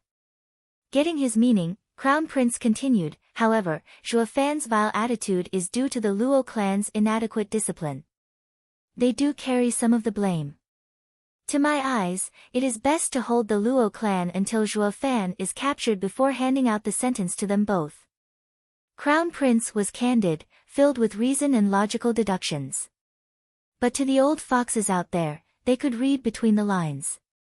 Taking the Luo clan hostage to draw Zhuo Fan out. It was a disgusting and degrading plan hidden behind a cleverly articulated sophistry. He was the spitting image of a true imperial family member. A vile act done in the name of justice. But the proposal was in tune with the emperor's thoughts. He let out a smile and nodded, "We will do as my son said. Guards take the Luo clan away and watch them closely." Zhuge Changfeng laughed inside. He had seen through the emperor's ploy already. The two had been in contact for so many years and he could read a little into the emperor's every action. The emperor had planned today from the start, as did its ending. He only asked others to speak out to cover up his involvement. He was in fact putting words in the crown prince's mouth, while also ending the tripartite stalemate. Zhuo Fan's ruckus at the imperial palace was big and small. Small since it only cost one man's life and big as it impacted all the houses. He guessed the emperor was going to use the disruption of Tianyu as an excuse to cleanse the land. "Your Majesty, I didn't know you were even more impatient than me." Zhuge Changfeng laughed inside. The emperor looked at him as if in response to his thoughts, showing a snicker. "My dear Prime Minister, the game has only just begun." The emperor toasted to the distant Zhuge Changfeng, while the latter snorted and spilled his cup. "Your Majesty, I will not lose." Chapter 406, Dividing Spoils. Chapter 406, Dividing Spoils. "Your Majesty, could you leave the Luo clan for us to handle?" Leng Wuchang approached with a bow. Huangpu Tianyuan looked at him astonished, not understanding what his scheming steward was after. It was so obvious that with the Luo clan in custody, Zhuo Fan would come back to rescue them if he escaped Gu Santong's chase. In other words, whoever had the Luo clan would face Zhuo Fan. What happened at today's feast was too fast and shrouded in mystery. But wasn't taking the Luo clan inviting trouble? As the estate lord, he had to go out there and rein Leng Wuchang in. But the cool and wise look Leng Wuchang struck had him hesitate, choosing to believe his steward. The emperor gave Leng Wuchang a hard look, not fully grasping his intent. Sir Leng, why should I give Luo clan to the regent estate? Mind giving me a reason? Ha ha ha, your majesty, regent estate has been the head of houses for the past millennium, settling any disputes among them. Now that there's an 8th house, it still falls under regent estate's responsibility. With Luo clan's heinous crimes, it demands for regent estate to help your majesty in capturing the traitor Zhuo Fan as a warning and example to the houses. Leng Wuchang was praising, but anyone with a brain could tell he was speaking terms with the emperor. We get rid of Zhuo Fan and you give us the houses. Only then we fight over the throne. It was an obvious shot at getting the emperor to split the power. Or you can just face the monster all by yourself. We won't give a hoot. Pa! Huangpu Tianyuan slapped his thigh, getting it as well. Facing Zhuo Fan was bummer, true, but using him to get the houses without the imperial family poking its nose in the process was a great play. Sir Leng's noggin sure works fast. That's our unwanted contriver. The emperor's eyes flashed, but his mouth curled. Since regent estate has this intention, all right. They're yours to handle as you wish. Be sure to work with Gu Santong and catch the traitor. The other houses must combine their efforts as well. Use the demon-purging decree at the right moment in tandem with Marshal Dugu. We obey your majesty's decree. As they all bowed, only Hell Valley, Pill King Hall and Merry Woods looked happy for their boss taking the lead again. Veiled Dragon Pavilion, Drifting Flowers edifices and Sword Marquis' abode were filled with bitterness. Zhuo Fan was their ally who all of them had to attack, forced into a corner. Now that the regent estate got the kill order for Zhuo Fan, the 6 houses had to obey. Through this plan it would fulfill its own agenda in swallowing the houses. Troubled times awaited these 3 allies. The emperor's cold eye swept them all. I have since lost the mood to celebrate. You are dismissed. With an ashen face, surrounded by guards and Shadow King, he left. Yongning wanted to plead for the Luo clan some more, but her father's stone-cold look scared her. What no one noticed was the faint evil twitch in his mouth just as he turned. Congratulations, your majesty. It all went smoothly. I'd never dreamed that that sly and conniving Zhuo Fan would be routed so easily. Shadow King bowed after some distance, sending this message to the emperor. The emperor laughed, but then a flicker of doubt came upon his brow. It has been easy, perhaps too easy, making me uneasy. Besides the matter with Yongning, I had many more tricks ready, but he took the first bait instead. It baffles me how a level-headed man like him fell so easily. Your Majesty must be overthinking things. In my opinion, it is not Yongning who irritated him, but what happened to Yun Shuang. Your Majesty, at the esoteric debate, he went berserk over a girl. I've heard that Miss Yun Shuang shares that girl's qualities. That makes it more likely that he flipped because of her. The emperor nodded. I hope so, but this only leads to even more questions. Why did the second prince propose marriage with the holy maiden, inciting Zhuo Fan? It's too convenient. It's not my place to say, but the second prince is narrow-minded and petty. Zhuo Fan and holy maiden ruined his home, so he came up with this proposal just to spite him. He used your majesty's name to push him around. As any child, he was the first to turn to his father whenever he got the boot. The emperor paused, then nodded. Ha ha ha, indeed. That's his style all right. Though he helped me instead. But I have to change this trait about him, lest he invites trouble. Your Majesty is wise. Shadow King bowed. The emperor continued, yet, out of my predictions, Regent Estate volunteered to take charge in fighting Zhuo Fan. I planned on letting those dogs bite at each other until they couldn't move, but stepping in was in fact an even better outcome. Your Majesty, this is even easier to understand. Leng Wuchang is no fool, and with Zhuo Fan becoming the center of this chaos, the public enemy number one, he felt something was off and didn't want to be passive. Doesn't he want what your Majesty wants, to lead the 7 houses? It will be great for the Regent Estate's campaign to expand its power. Yes, Leng Wuchang was right in his assumption. But, does he think I'll just let him? Humph, we'll just see whose campaign is faster, mine or his. The Emperor's eyes flashed, walking on with Shadow King. Meanwhile, Leng Wuchang and Huangpu Tianyuan took the Luo clan off the Imperial Guard's hands and left the Imperial Palace. Estate Lord, this chance comes with risks. We need to act quickly, or by the time the Imperial family roots out all the spies from court, he will turn on us. Leng Wuchang spoke gravely. Huangpu Tianyuan nodded. Sir Leng, you've done well. Although the Emperor plans to have both of us exhausted, if we don't take this chance, he will swallow us all sooner or later. Now is the time to act when the Imperial family is too busy. Yeah, since we're dealing with Zhuo Fan, we can't threaten the Imperial family either. This is the first time in the history of Tianyu that neither side has to watch for the other. But also the most dangerous. If we are late in uniting the houses, the Imperial family will march all over us. Leng Wuchang sighed. Life or death, winner or loser, it all rests on what we do in this period. Such a rare opportunity, fraught with destruction, must be taken with utmost caution. Sir Leng. Huangpu Tianyuan turned heavy. Did the meeting go smoothly? No worries. The kid has lost faith in the second generation, deciding to side with us. At the right moment, he will buy us time. Leng Wuchang nodded. Huangpu Tianyuan eased up, eyes flashing with savagery. Regent Estate's long-cherished wish would soon come to a head. Win or lose, this was it.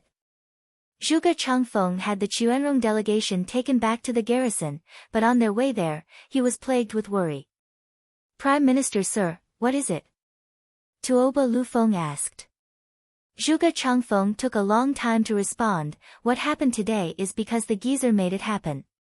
Forcing Zhuo Fan to flee. But, what made the geezer act so soon? Did he prepare everything? Prime Minister sir, don't overthink it.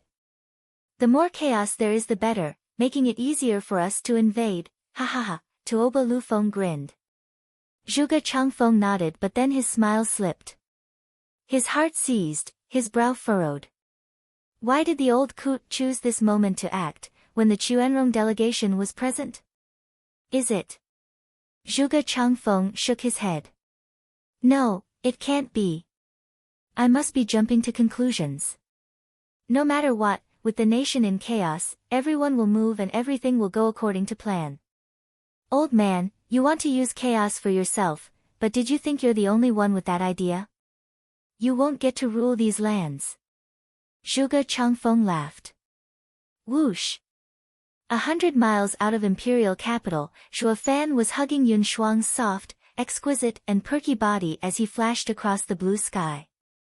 Yun Shuang huddled in his chest, restless and blushing. She was still out of it from Zhuo Fan's declaration of love for her, that he was now fighting the empire for this reason. For a naive girl, it was the most romantic thing in the world, her heart beating like crazy. Although Yun clan answered requests in a neutral way, it was their responsibility to help the people. While Zhuo Fan was a bad boy through and through. These two had absolutely nothing in common. Yet for some odd reason, she felt her pure heart influenced by that repulsive and dashing bastard. She couldn't get him out of her mind. Whoosh! This time in a flash of red, Gu Santong approached from behind.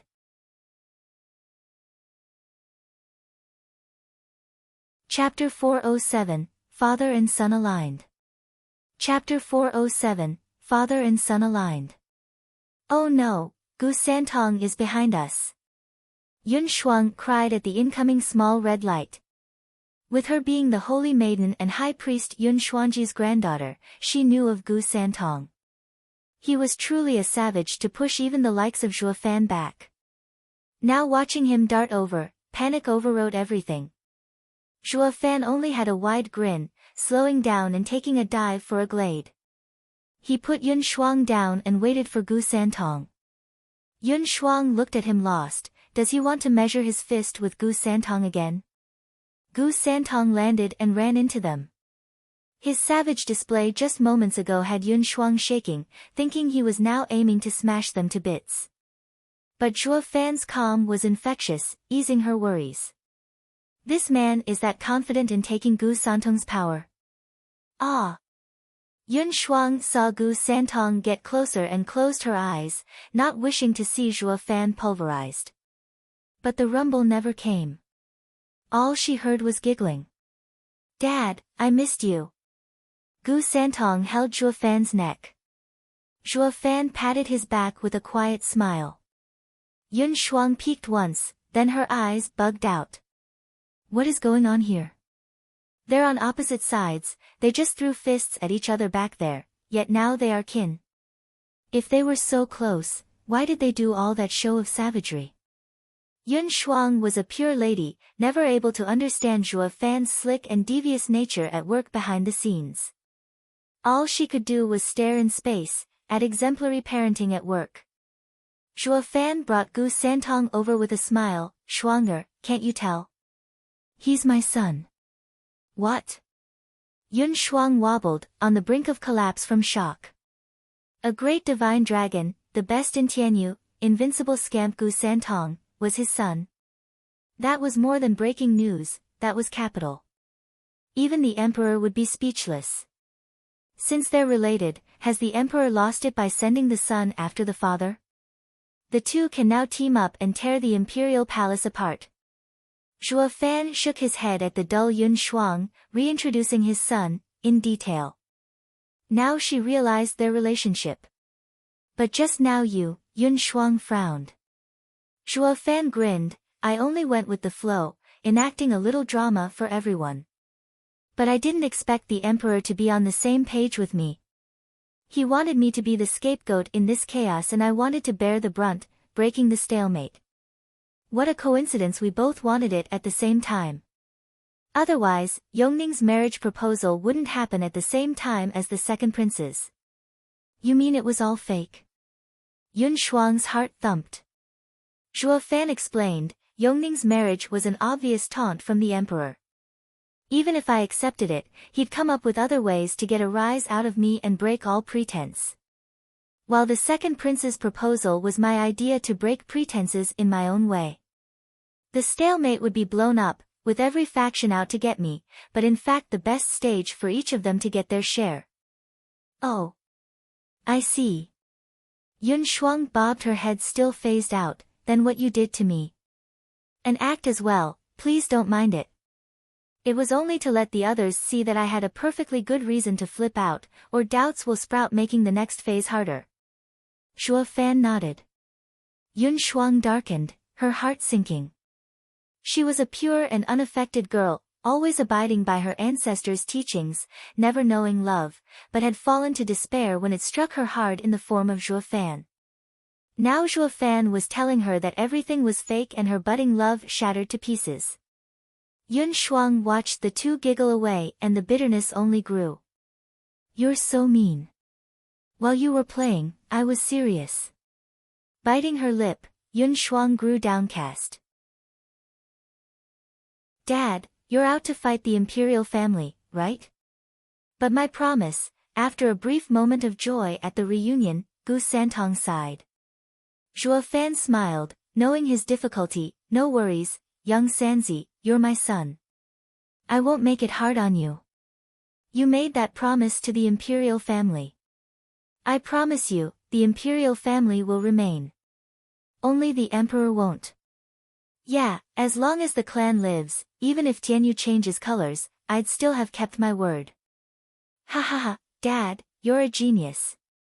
How come I never realized it? Gu Santong laughed, relieved of trouble. The vow was cooked up just at the end of his altercation with that immemorial sage. With no time to iron out the details, there were plenty of loopholes. Gu Santong was a child at heart and didn't look into it, while Zhuo Fan was a weasel, finding a solution in a jiffy. To hell with the promise, when I can just use words to keep it. He had done this so many times, it was practically second nature. Young Sanzi, you've endured a lot. Look how thin you are. They must be starving you. Zhuo Fan rubbed his head, taking out a 7th grade ingredient and offering it with love. Now that Dad's here, you're taken care of. Zhuo Fan had to fish out some good ingredients each time he met Gu Santong, to show the stark contrast in treatments, to drive the wedge deeper of course. All to pull Gu Santong closer and closer, helping him deal with the imperial family without guilt. See, they are a bunch of meanies not even giving you 3 meals a day. Come to Daddy, son, I have a full-course meal for you. Help your good dad beat the nasties. It's what they deserve. Everything had multiple perspectives, and under Zhuo Fan's careful egging and nudging, Gu Santong hated the imperial family and loved him more. If only the emperor had known about the two, he'd be giving Gu Santong meals, brunches and snacks, all to foil Zhuo Fan's twisted heart and remove the danger. At the very least, you won't be helping me, but neither will you be tearing me a new one. With Gu Santong being a kid, whoever was better to him got closer. Gu Santong had been eating ingredients for 3 centuries, but they were all 1st and 2nd grade. And through Zhuo Fan's smooth talk, he felt that the imperial family was truly mean to him. As for the vow, Zhuo Fan had an easy time twisting it from defending the imperial family to making sure one of them barely survived. Thus crushing their foundation, but it wasn't something a puppet would ever fuss about. Gu Santong jumped in joy, stuffing the deli in his mouth. Dad, I'll help you. You only have to leave one clansman alive and done. Of course. Zhuo Fan's twisted grin resurfaced. Gu Santong threw all those chains tying him to the imperial family that the vow had twisted around him, throwing his lot with Zhuo Fan instead. Yun Shuang sighed, with these monsters together, who in Tianyu can stand up to them? Grandfather's wish is almost achieved. Steward Zhuo can really change fate. Creepy wails came as 4 black clouds flew over. Steward Zhuo, we're here. The 4 black clouds turned into the 4 scheming demons. Violent Demon stuck out his chest. Steward Zhuo, per your orders, we fixed the fight and used young miss and young master. Hi. Can you avoid using the word used? It's all tactics. Zhuo Fan's face twitched, then mocked, you didn't fix it, you did lose. Look, the blood on you hasn't even dried yet. Violent Demon looked down, then at his brothers, and smacked them each once. Why the hell didn't you guys tell me? I'd have washed in the creek we passed earlier. Boss, didn't you miss it too? The 3 grumbled back. Violent Demon was outraged, smacking them again. If I noticed it, what use do I have of you? The trio were even more depressed. Zhuo Fan shook his head. A loss is a loss. It must have been that black captain who did it. He is similar to you, but stronger. Losing is only natural. Steward Zhuo, we could have won, but... Violent Demon wanted to preach on, but Zhuo Fan waved. It's fine.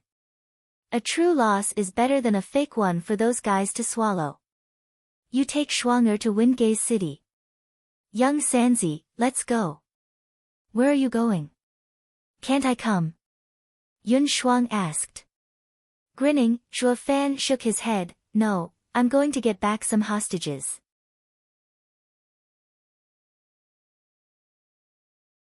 Chapter 408, Terms.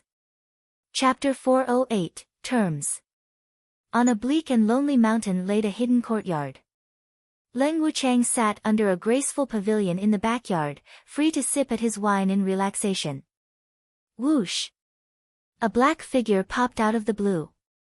Facing the old frenemy, Zhuo Fan cupped his hands. Ha, sorry, hounded by Gu Santong, only now did I manage to shake him off.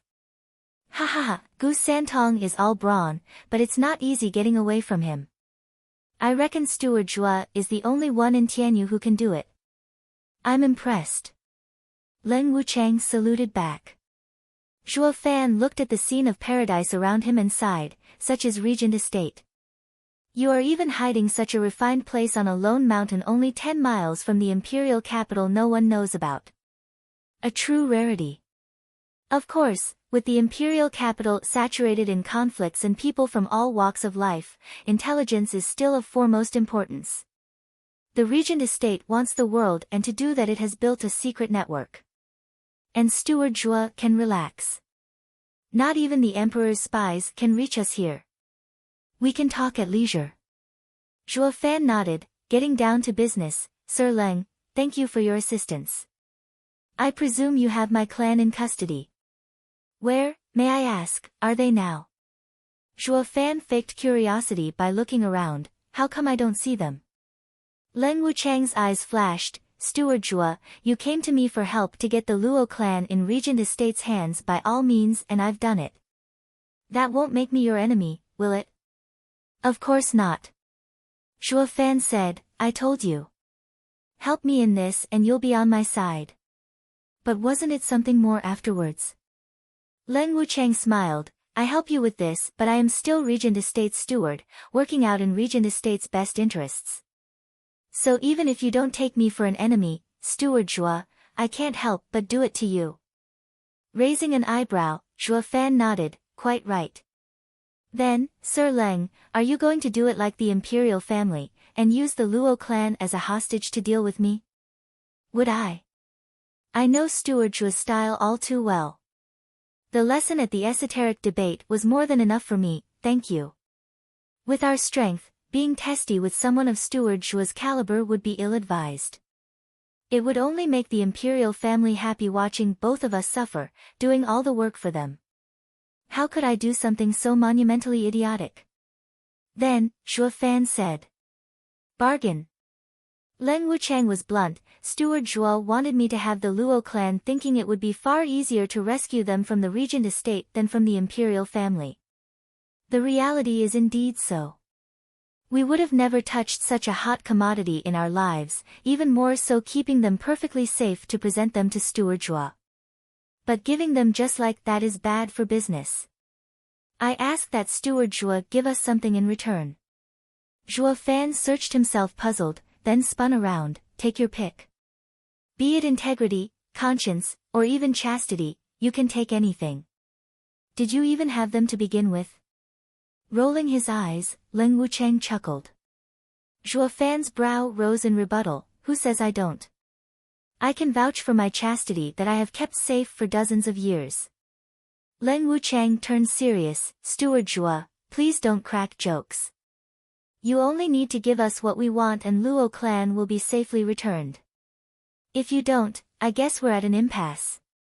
Your people can be anywhere by now too. And we will just have to fight one another, waiting for the imperial family to swoop in, ending with both of us dying. Do I even have something so important on me? Zhuo Fan frowned. He got it from Leng Wuchang that this item was crucial to them, willing to get it even if it meant falling in a trap. It was either get it or die trying. But what could he have that was of such value? Leng Wuchang stared as he emphasized each word. Bodhi root. What? Zhuo Fan cried. Leng Wuchang said, have you forgotten already? The 8th grade ingredient you swiped from Drifting Flowers edifices 8 years ago. Please give it to me and I will release them. Unfortunately, I don't have it. Will you take another 8th grade ingredient instead? Zhuo Fan blinked and probed. Shaking his head, Leng Wuchang stressed, we need the Bodhi root. We do not care for 9th or even 10th grade ingredients. Zhuo Fan saw his stance unmoving and felt it odd. What is it about this Bodhi root that makes it so unique that it can't be replaced with another 8th grade ingredient? Of course it can't. Leng Wuchang sighed, there's no point in keeping this from you now that all the houses are in a final struggle. Why were we so fixed on Drifting Flowers edifices? Because it was a house of women, for one, and mostly because their heirloom was Bodhi root. Otherwise we would have just started our expansion with other houses first rather than insist on dealing with some broads and earn ourselves the bad name of picking on defenseless women. Zhuo Fan found him honest and nodded. Sir Leng, I shall be frank as well. I can give you anything but the Bodhi root. It isn't with me. When I took that bauble, it was only to divert Regent Estate's attention from Drifting Flowers edifices when in fact the item was returned right after. How else could we become allies? Would you become an ally with someone who stole from you? Leng Wuchang nodded. I see. I had considered this as well. Steward Zhuo's answer today has confirmed my guess. Be that as it may, I still need it from you, Steward Zhuo. What are you asking me for? Go take it out of Drifting Flowers edifices. Zhuo Fan opened his eyes wide. Leng Wuchang mocked. We've been watching them for years, but they treasure the Bodhi root more than their lives. Even if we swallow Drifting Flowers edifices, we still won't find it. But Steward Zhuo, you, as their ally, can. You want me to swindle them? Zhuo Fan snorted. You just called them my allies. Doing such a thing will ruin the Luo clan's name, cast it out by our allies, standing alone and helplessly surrounded by you. Sir Leng, you never do things half-measure. Ha ha ha, it's not my intention at all. All I want is the Bodhi root. Leng Wuchang spoke happily. This is my condition, all that's left is to see if you will fulfill it. Your men are in our hands, so you can come any time for the exchange. It ought to be easier than saving them from the imperial family's hands. Take your time to think over carefully. I'll be leaving now. Come find me when you have it. Leng Wuchang flicked his sleeve and left. Zhuo Fan clenched his fists and was gone as well. The silence returned to the desolate mountain. Whoosh! Zhuo Fan reappeared a mile away among the trees. Gu Santong was bored to death waiting on a branch and perked up at his arrival. Dad, you're back. Didn't you say you'll bring those guys too? Why are you alone? God damn it. That old fox has demands. Cursing, Zhuo Fan said, Young Sanzi, you've met young miss and everyone. Can't your nose point the way? Gu Santong wiggled his button nose and breathed in. He closed his eyes in focus. He shook his head in the end. Dad, there's no sign of them in 1,000 miles. The old fox sure is cautious.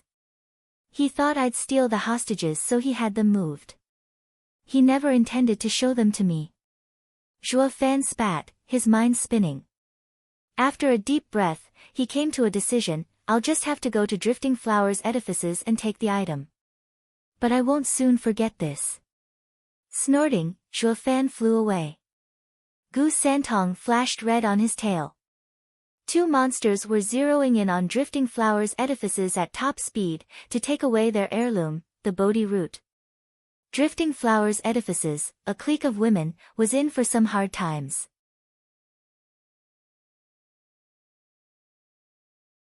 Chapter 409, True Illusion.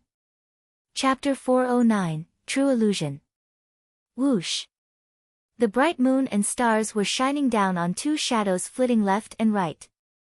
When the moonlight finally graced their features, it was apparent enough who they were. The father and son duo flew at top speed for 2 months to arrive at Drifting Flowers City. Sent down memory lane, Zhuo Fan kept on sighing. Funny how the first time he had come was as a thief, no different from this time as well. And for the same item too. If Yun Xuanji hadn't told him he was outside fate, he'd think heaven was toying with him. Dad, isn't it just an 8th grade ingredient? We can just punch our way in as we search around. Why wait for the night to sneak around? It's bad for my glorified image. Gu Santong grumbled. Zhuo Fan laughed. Young Sanzi, you don't understand. If it were that easy, Regent Estate would have already done it. Drifting Flowers edifices women are tough. You'll never get anything out of them in 1,000,000 years unless they give it to you. Besides, I don't want to burn bridges with them. Zhuo Fan sighed, looking at the tall building, lost in his memories. Rolling his eyes, Gu Santong whispered, how are you supposed to do that when you're forcing them to tell you where's their treasury? Hee hee hee, you ignorant lad, have you forgotten your dad's latest trick? Let me refresh your memory. Zhuo Fan unfolded the sea phantom wings in the sky, their blue glow shining brighter in the moonlight. The disciples patrolling the drifting flowers' edifices looked above in shock. Zhuo Fan then flapped and blue rays sprinkled down on the disciples, making them fall unconscious. Zhuo Fan flew around the drifting flowers' edifices, getting every disciple lost in the mesmerizing blue illusion. Pa! The guards outside a door collapsed and grandmother, who was in cultivation, frowned. Xiao Yu, what's wrong? What she saw was a hazy blue glow outside the window. Grandmother opened the door, on high alert. A buzz entered her ears and she shuddered. She stepped out and looked around. It was quiet with the exception of the missing Xiao Yu at the door. Where did the child run off to? Grandmother wondered. A cry and some footsteps approached. Grandmother, someone stole the Bodhi root. What? Grandmother froze, watching Iris Overseer rushing with a group of disciples. Tell me quickly. No one knows where Bodhi root is hidden. How can someone steal it? Grandmother, it's true. The person wore a black robe, holding in his hand the Bodhi root. I was just sending disciples to chase. Iris Overseer panted. Grandmother continued, calm down. Have you seen it clearly? Are you sure it was the Bodhi root, or is it just some ploy to dupe us with a fake then steal it? Grandmother, it's real. I saw it with my own eyes. I also checked its hiding place and it was open. Iris Overseer was panicking. Grandmother nodded, let's check it out. They all surrounded her to protect as she ran. Yet there was only a single person behind her. And in his eyes, grandmother was running by herself, with no disciples and Iris Overseer around. At the person's feet however was Xiao Yu, unconscious. Dad, is that woman sleepwalking? Why is she monologuing? Can't she see us? Gu Santong waved his hand in front of grandmother. With 3 golden halos flashing in his right eye, Zhuo Fan snickered, this is your dad's divine eye of the void's 3rd stage, Mirage World. She is trapped in my illusion without her knowledge. Through the illusion she will lead us to the Bodhi root. We will just take the ingredient, leave her unconscious and no one will be the wiser. They'll blame the regent estate, of course, and we would be free of charge, still allies, hee hee hee. Dad, you're so devious. Though, that eye of yours is awesome. We haven't seen each other for so long and it's already on the 3rd stage. Gu Santong giggled as he made faces in front of grandmother. Zhuo Fan smiled for dumping the trouble on another and added, young Sanzi, this hag is more than what meets the eye. She walks behind everyone else, watching everybody's footsteps and where they're going, to avoid having some stranger among them wishing to find out their secret. But this illusion is built from her mind, containing every person's conduct and gait. How could there be any gaps? No matter how careful, she won't find anything. Gu Santong nodded next to him, these people are so cautious. If it were me, I wouldn't be thinking so much about it. That is precisely why you fell for that promise 300 years ago. These people are not your match, but each shrewder and wiser than your entire lifetime. Zhuo Fan spoke at liberty. Gu Santong fell silent. He had 2 reliable fists there. Even if he wasn't subtle, who'd still mess with him? Grandmother led the 2 to a clear pond. She made a sign and with a shout, she pointed at the pond. The water stirred, shirking to the side and revealing a cave.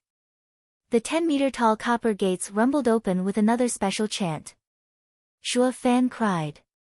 Not in a million years would he figure out that the Bodhi root was hidden here. No one would ever think to search here.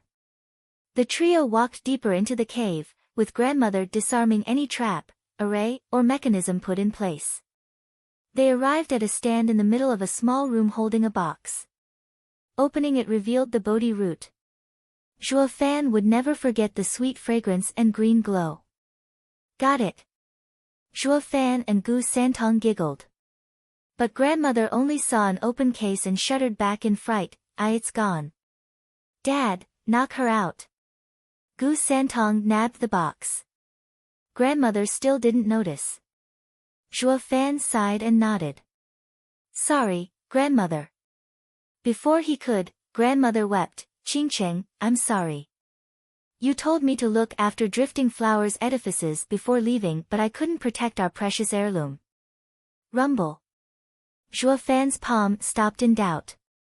Chu Qingqing isn't in seclusion. She left? Grandmother, don't feel sad. Qingqing will be gone for a short while. She'll be back soon. The Iris Overseer's illusion spoke. Grandmother shook her head, lamenting, she won't come back. To save that Shui girl, she made a deal with mystical heaven sect leader. I know for certain she will not come back. And I couldn't even fulfill her final wish. His brow trembling, Zhuo Fan's heart tensed. Now that he thought about it, the anchoring soul bead used to save Ninger couldn't have come from Drifting Flower's edifices, a mere house. Chu Qingqing had made a pact with the mystical heaven sect to get it. The same way he made a deal with demon scheming sect Xia Wuiyue. But why did she do it? Saving Ninger had nothing to do with her. Why sacrifice herself? Zhuo Fan felt pain in his heart. His hand trembled, but he couldn't bear to strike. Dad, what is it? I'll do it if you can't. Gu Santong saw him just standing there and thought of helping. Pa! Zhuo Fan grabbed Gu Santong's hand, who was now looking at him oddly. Whoosh! His right eye's halos vanished and the mirage world fell apart. Grandmother woke up from the illusion and turned to the two in shock. Seeing the Bodhi root in his hand, she was stunned. Zhuo Fan, we're allies. Why? Grandmother, chaos is about to spread across the lands. Take everyone in Drifting Flower's edifices to the Luo clan. I promise to protect you. As for Bodhi root, I'll be taking it. He pulled Gu Santong and with a flash of a golden halo, they were gone. Only a distraught grandmother was left behind. Gu Santong was even more perplexed. Dad, why did you show yourself? I didn't want to lie. Zhuo Fan sighed, flying with Gu Santong further away.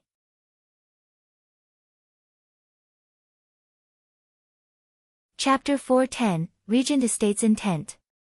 Chapter 410, Regent Estate's Intent. Whoosh! Deep in the woods of a mountain, a lofty and stylish manor rested. A man with a head full of white hair blowing in the wind and full of savage power, flashed. The two profound heaven experts standing guard jerked and bowed. Pardon us, but are you Steward Zhuo? Zhuo Fan only looked at the manor. You guys sure have plenty of hideouts, even out here. Take me to Ling Wuchang. A month ago, when he had just obtained the Bodhi root, Zhuo Fan contacted Ling Wuchang through a jade slip for the exchange. The old man had seen it coming and told him to come here. This place was close to Drifting Flower's city, merely 100 miles from it. He only needed 2 hours to reach it, but Ling Wuchang was slower, getting here only today. Sir Leng is waiting. Please follow me, Steward Zhuo. A profound heaven expert was an elder in any clan, enjoying respect and awe. Only with Zhuo Fan, it was the other way around, with them bowing and making way. Zhuo Fan walked behind him. Passing many pavilions and after twists and turns, they arrived at a garden where Ling Wuchang was waiting. Ling Wuchang greeted the cold Zhuo Fan, ha ha ha, as expected of Steward Zhuo. You got Drifting Flower's edifice's treasure so fast, impressive. Humph, tone down on the theatrics. You already knew I'd get it and got ready after I left. It took me 2 months to reach Drifting Flower's city from the imperial capital while you took a month? Zhuo Fan flicked in disdain.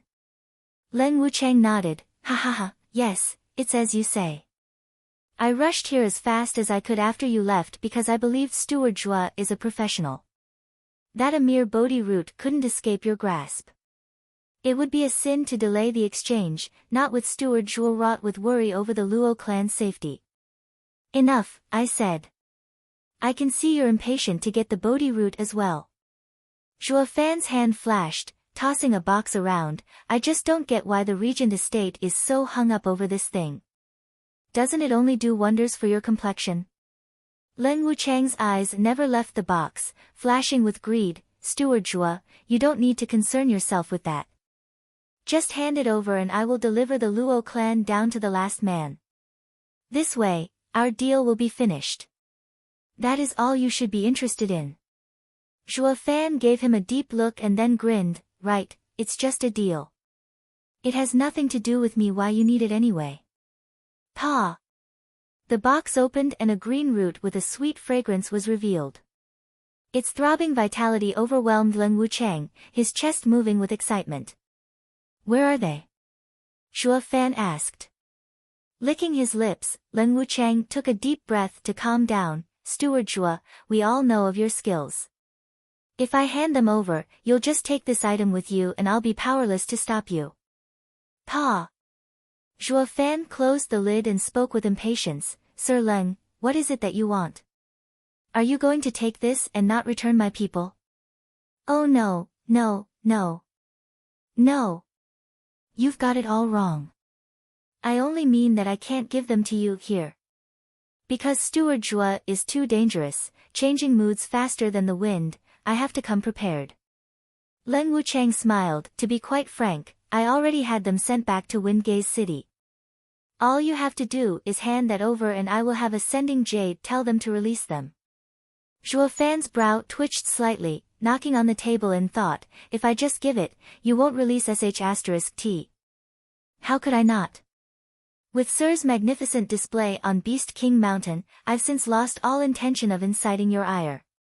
Compared to your current treacherous ploy, Steward Zhuo who measures every step before taking it, I am more afraid of the Steward Zhuo hell-bent on revenge. It would bring no good to anyone. Leng Wuchang waved his hand in a rush, fear streaking his eyes recalling Zhuo Fan's psychotic breakdown back on Beast King Mountain. Zhuo Fan sighed in the end and handed the box over. I hope, for your sake, that Sir Leng holds up his end of the deal. Holding the box with a trembling hand, feeling the oozing vitality, Leng Wuchang nodded and sent a jade. Steward Zhuo, I'm a man of my word. With a gesture, the jade slip flew away. Zhuo Fan nodded and stood up. With the deal complete, I shall be going. I need to see if the young miss and the others are safe. If any harm has come to them, humph. Sir Leng, we'll be seeing each other again in Caged Dragon City. Zhuo Fan vanished. Leng Wuchang was left alone with a heavy look. He did fulfill his end of the deal and didn't even so much as leave a scratch on the Luo clan, but Zhuo Fan's cold smile left him shuddering. Not even an honest-to-God man could keep a straight face on meeting Zhuo Fan. He is a savage like the rumors describe him. Such power, such dignity, it's not something everyone has. Leng Wuchang sighed.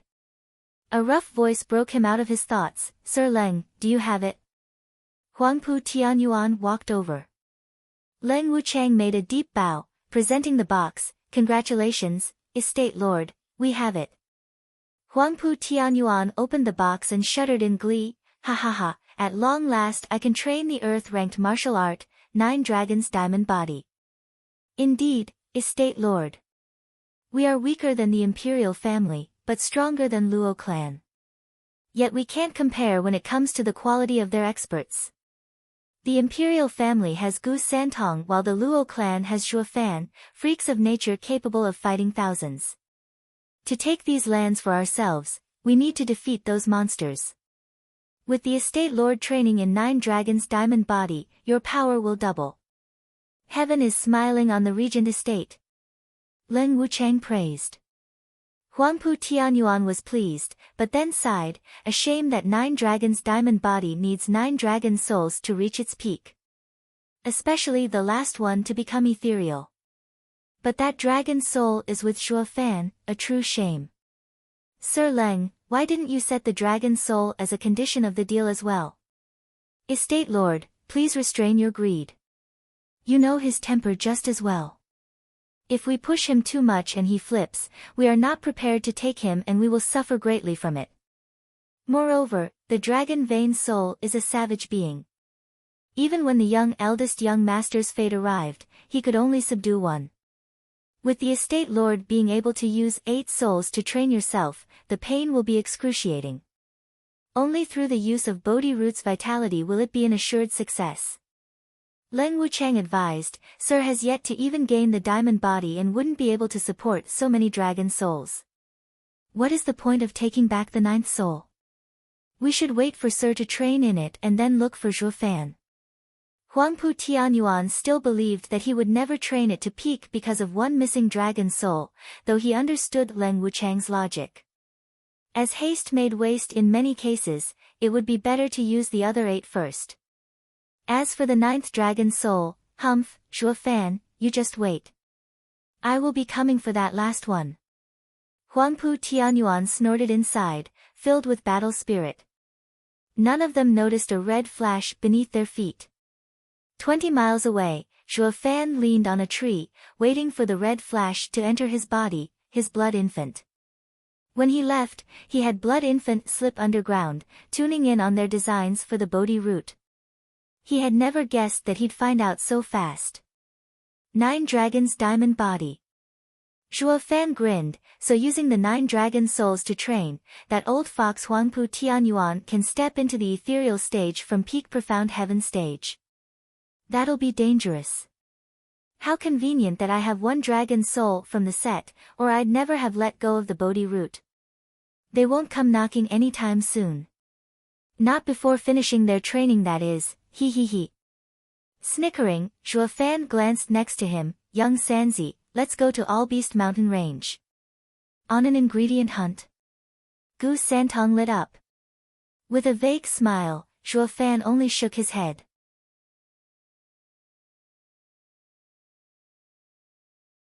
Chapter 411, 9th Level Spiritual Beast. Chapter 411, 9th Level Spiritual Beast. Roar. In the serene forest, a cry sent the birds scrambling away. A flaming winged beast with huge eyes darted out of the forest in panic and fear. It was shaking from head to toe, frantic in flapping its wings even through the dozens of trees to get out. Stop right there, I said. Now, before you make it worse. A childish voice came from behind, yet oddly overbearing. Sweating all over, the spiritual beast wheezed, its wings going faster. It believed the angelic voice was that of a reaper, coming to drag him back to hell. Stop. Are you touched in the head? That's asking for me to sit still as you cut me up. Whoosh. A red flash came from behind, smacking him so hard, he folded. Its eyes turned white as it hit the ground in a 100-meter wide crater. As the dust settled, the spiritual beasts nearby scattered in panic. Only the large beast remained, out cold and battered, as a small figure landed on top. Gu Santong's only reaction to the pitiful backbroken spiritual beast was, you just don't know when to quit. I told you to stop, but no, you just had to make me do it. How dumb, I don't want your life. Gu Santong walked onto its back, grabbed the wings and tore them off. Blood gushed like a waterfall, but the spiritual beast only jerked, still out cold. Which was probably for the best. Seeing so much blood bubbling out of it would have left it crying. Sweet Jesus Christ, you don't want my life, but my wings. How is a flying spiritual beast without its wings any different from a cripple? And you still ask me to stop. Who the hell makes those kinds of demands like it's the order of the day? What could it do? The strong worked in savage and cruel ways. With the wings in his ring, Gu Santong counted on his fingers, including this 4th-level spiritual beast's wings, that should add up to 80. I wonder how's Dad doing? Gu Santong jumped up in the air and was gone. Only the crippled spiritual beast was left, its eyes rolled up in their sockets and blood flowing down its back like a river. It wasn't long for this world, that's for sure. Meanwhile, in a clearing, 3 5th-level spiritual beasts were shivering from fear. Zhuo Fan strolled towards them, his eyes cold and a faint azure flame flickering on his forehead. Sure, they'd fear Zhuo Fan just the same, even without that gimmick, but not enough to lose even their fight or flight instinct. You three, turn around. Zhuo Fan's eyes flashed. The spiritual beasts looked at each other through tears and turned. How could a man have such power to rob them of the will to even flee? The air around him was obviously from a big boss of theirs. Zhuo Fan snickered, touching the azure flame. Without this baby here, he'd be out there wasting time chasing these beasts to and fro. Now he could even order them to die and they'd line up on the precipice, plunging to their doom like second nature.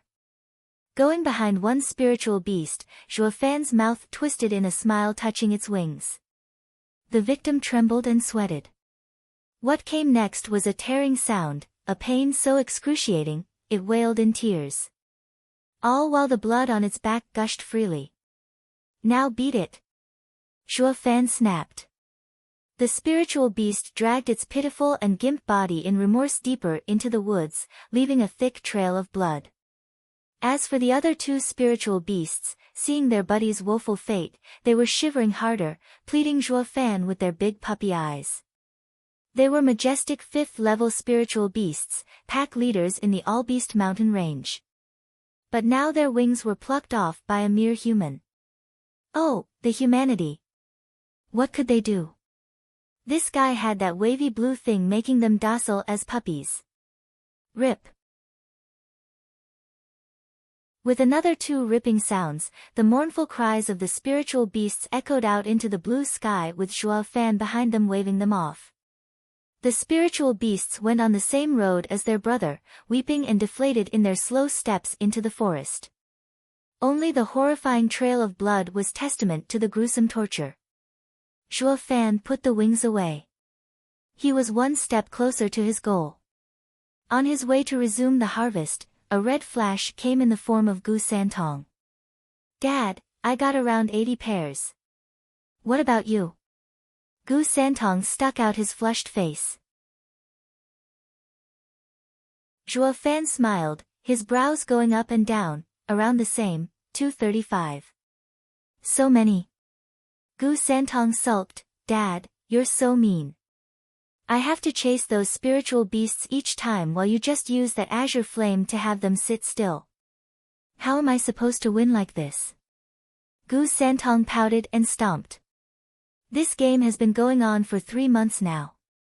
What he thought to be a search for herbs, turned into plucking wings and in him losing all interest. Zhuo Fan made it a challenge, saying he'd give him 10 8th-grade ingredients if he gathered 1,000 pairs of wings first. That had him going around the mountains in excitement. But when the race started, he found out that Zhuo Fan had a secret weapon, making the entire mountain range's spiritual beasts listen to his orders. In the first 2 weeks alone, Zhuo Fan had already overtaken him. His hopes of winning were dashed. He had the strength, but Zhuo Fan had the azure flame which could line up the beasts for the culling. Zhuo Fan saw through him and smiled, Young Sanzi, how about this? I still need to get 1,000 but you win if you can get 300 before me. Really? Gu Santong's eyes sparkled, better keep your word. I'm going. But then he came right back in the next moment, asking coyly, Dad, what do you need all these wings for? Did you get bored of yours and want to switch them up every day? You're like the maids in the imperial palace. They switch jewelry just like you. I am no woman to have that vice. Zhuo Fan's face twitched, now go do your thing. You'll find out in the evening. All right. Gu Santong left shrugging. He only cared about the prize anyway. He had no curiosity to know what Zhuo Fan's use of the wings was. Who? But before he could give more chase, a hurricane blew over them. Sand and rocks blew away as a black cloud loomed over All-Beast mountain range. The next moment, a 300-meter-long, 3-headed black bird swooped in. Its powerful wings sending sharp winds able to crush even stone. Zhuo Fan cried, 9th-level spiritual beast, 3-headed crow. What's it doing here?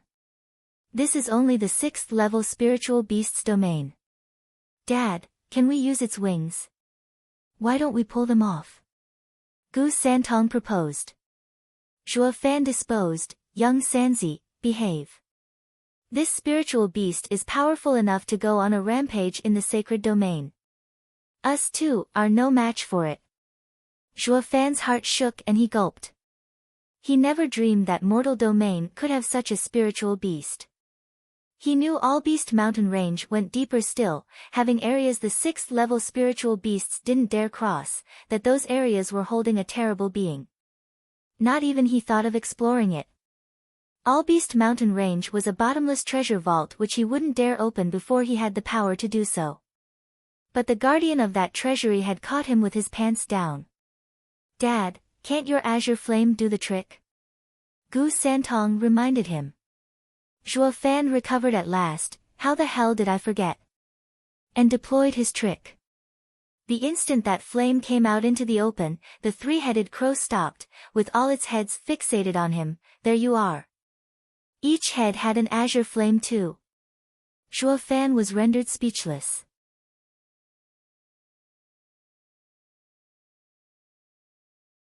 Chapter 412, All Beast Mountain Lord. Chapter 412, All Beast Mountain Lord. Oh my god, that thing has the azure flame too, 3 of them on top of it. Zhuo Fan looked like he was choking on a fly. He had a monopoly on the azure flame so far, with all beasts shuddering at his feet. Then this 9th level spiritual beast came along bearing the same majestic power, thus making him immune to his flame. In the face of such might, he was nothing but a foot soldier. Who? Flapping those heaven-reaching wings, it drew closer to the pair, casting a huge shadow over them. Gulping, Zhuo Fan was sweating now. Was it you who has been hunting the flying spiritual beasts? Three-headed crow's eyes were on him, but only the middle head spoke. Zhuo Fan's forehead was sweating buckets. The 9th level spiritual beast has such intelligence that it can speak. This is going to be hard. Such a mind was not like those brutish spiritual beasts. It was far harder to outsmart and escape. Gu Santong cut him off before Zhuo Fan could say anything, shouting proudly, "That's us." What about it? Oh no, don't listen to a little child's nonsense. We're not killing anybody, he. Covering the kid's mouth, Zhuo Fan wiped his brow with a smile. His heart was sinking further and further. For the 3-headed crow to ask about the hunting, he must have come to settle the score no doubt. His best option was to drag it out, lie and cheat while waiting for the perfect moment to flee for their lives. Who in their right mind would ever admit? Young Sanzi is still so innocent. Compared to those foxes in Tianyu, he was as crude as the beasts in the All-Beast Mountain Range. The 3-headed crow's heads exchanged looks and nodded. It found the azure flame on Zhuo Fan familiar. Yes, it's you all right. Come, my master wants to see you. Master? A 9th level spiritual beast has a master. What kind of a monster does that make him? Zhuo Fan licked his dry lips, his mind out of commission. The tiny Tianyu Empire in the plain mortal domain was hiding such a secluded monster. It has to be seclusion, or his lordly self wouldn't send a 3-headed crow on errands otherwise. Who could beat that? More importantly, where does he come from? Zhuo Fan sank in thought and his eyes flashed. He looked at the azure flames on the 3-headed crow and nodded in understanding. Humph, you think this young master will see him just because you say so? Who do you take me for? Gu Santong knew he was no match, but his pride wouldn't allow any retreat. Like his heart was telling him that lowering his head in fear before the 9th level spiritual beast was a disgrace. He was like a nobleman, always holding his little head high. The 3-headed crow was curious instead of angry at Gu Santong's bratty temper. And in fact lowered its head in respect. Forgive me, young master. As the master ordered, I have to take you with me, even if by force. Do you see the azure flame on my head? Master bestowed it to me so I could contend with you and the gentleman. Please don't force me. I do not want to harm you. I'd like to see you try. Ever since I remember, I've only relied on my trusted fists. No one has overcome them ever. I'm not afraid of you. Gu Santong rolled up his sleeves, but Zhuo Fan stopped him from starting a fight. Mulling over in his head, Zhuo Fan nodded, all right, we will see your master. Lead the way. It is quite far from here. Please get on my back. I will take you. The three-headed crow leaned in and Zhuo Fan hopped on along with Gu Santong. Gu Santong was still grumbling, Dad, isn't this admitting defeat? It'll make me look bad. Ha ha ha, how is this a defeat? The other party is only inviting us. Though it is compulsion, it was with respect. We have to go. It's like knowing when to face reality and accept the facts. We'd have to go even if we didn't want to, but the difference in attitude would have been worlds apart. With such an obvious gap in strength, rather than setting oneself up for humiliation, taking a step back is recommended. Zhuo Fan smiled, besides, your dad is curious to see the mystery expert. I have some questions that need answers. Zhuo Fan flicked his finger and the azure flame shone above it, reflected in those deep black eyes of his. Hold on. The three-headed crow flapped its massive wings, carrying them into the heavens above. That simple, yet wide movement, changed the perspectives of Zhuo Fan and Gu Santong in a blink, finding themselves in a foreign area. Does he have a teleporting skill like Dad's divine eye of the void? Gu Santong looked around at the new area he was in. Zhuo Fan shook his head, spanning thousands of miles, it covers the moon and holds the sky. A famous saying in the sacred domain, describing one of the 5 great sacred beasts, the vaulting Kuanpeng's incredible power. In one flap, it crosses 9,000 miles. The three-headed crow, a being of the vaulting Kuanpeng's bloodline, is not as impressive, but it can still cross 100 miles. That was no teleportation, but pure speed. SSS. Gu Santong gasped, amazed at the huge bird, you're actually so cool. That's why I told you we can't win. I can blink away, true, but only a couple miles at most. Zhuo Fan patted Gu Santong's shocked head.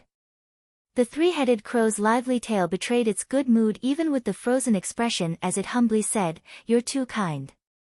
Such a parlor trick is nothing to you, young master. The crow flew deeper into the all-beast mountain range. The spiritual beasts along the way saw their eldest brother passing and lowered their heads in homage, even 9th-level spiritual beasts. Even the hunting spiritual beasts paused to show their respects. This was the power it had here, mainly because of the azure flame. For the azure flame to drive fear into the 9th-level spiritual beasts as well, that means. Zhuo Fan squinted. Glancing around he saw the king of beasts, a 6th-level spiritual beast, being preyed upon and causing a startling scene. What came even more as a shock was how the mortal domain had a place with so many high-level spiritual beasts. It begged the question, who controls this horde? What kind of being is he? Zhuo Fan was looking forward to this meeting.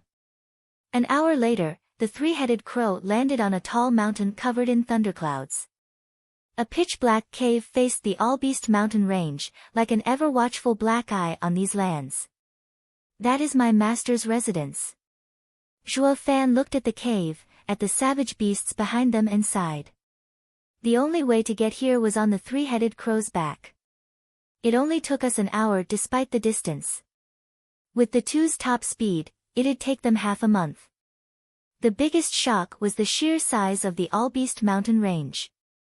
This area was more than half of the entire range, the true all-beast mountain range. Master is waiting for you. Please go in.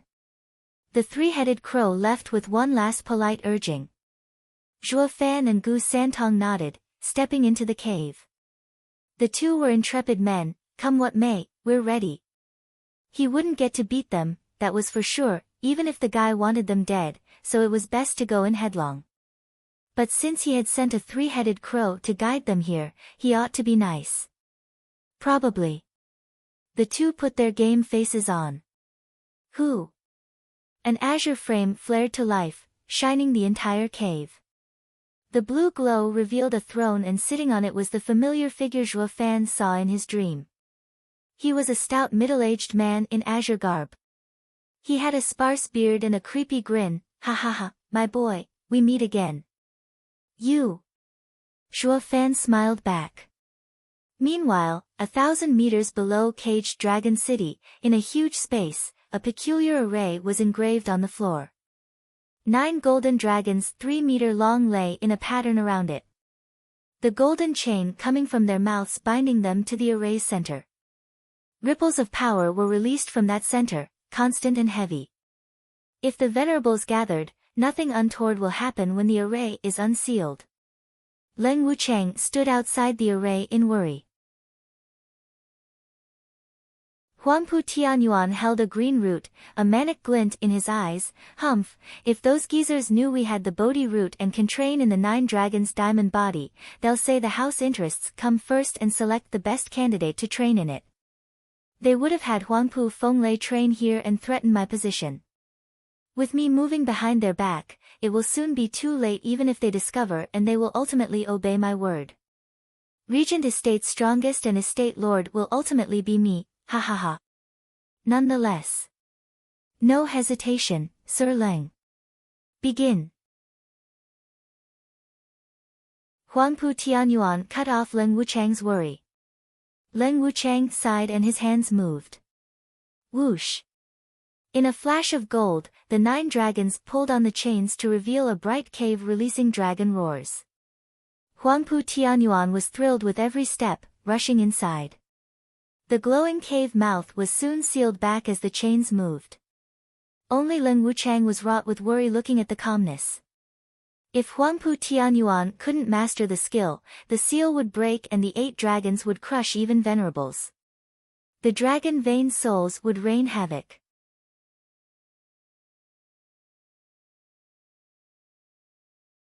Chapter 413, Vaulting Kunpeng. Chapter 413, Vaulting Kunpeng. Thank you, Senior, for all the times that you saved me. Zhuo Fan made a full bow after finding out he was the Azure Flame person back then. The man sneered, ha ha ha, boy, I only saved you that one time from a wolf pack. Since the Senior has granted me the Azure Flame, Junior has used it many times to save himself. It is the same as Senior lending a hand. I will never forget such a favor. Zhuo Fan bowed again. The man stared Zhuo Fan down, though uncaring if he was sincere or not. It's fine, I won't be asking for payment. Why don't you take it out for me to see it? Zhuo Fan froze, unsure what game he was playing. But with his immense strength, Zhuo Fan would never win, choosing to play along. He put out his finger and an azure glow burst out. The man looked stunned at the flame, then sighed, I thought as much. You refined it. Kid, you sure are lucky. What do you mean, Senior? Zhuo Fan probed. The man sighed, the azure flame is my innate possession, connected with my mind. When I gave you the azure flame, I could see everything you do. Zhuo Fan's heart tensed and his eyes darted around, that's like having constant surveillance. The man chuckled at his obvious thoughts, kid, you're too cautious. What use would I have of someone as feeble as you? I was only watching out for you in case of misfortune and to send someone to your rescue. Please don't twist my goodwill. Zhuo Fan's heart shuddered at his warning. The man resumed, yet not long after you got it, you refined the azure flame, cutting off my connection. It can only mean 2 things. You either threw it away, something monumentally difficult for someone like you, or you combined it with your body on the deepest level, which is even more unheard of. It has been a problem that's been plaguing me for years, but now I see you really have done it. Kid, you are quite lucky to have it. I wonder which Grand Master you are under.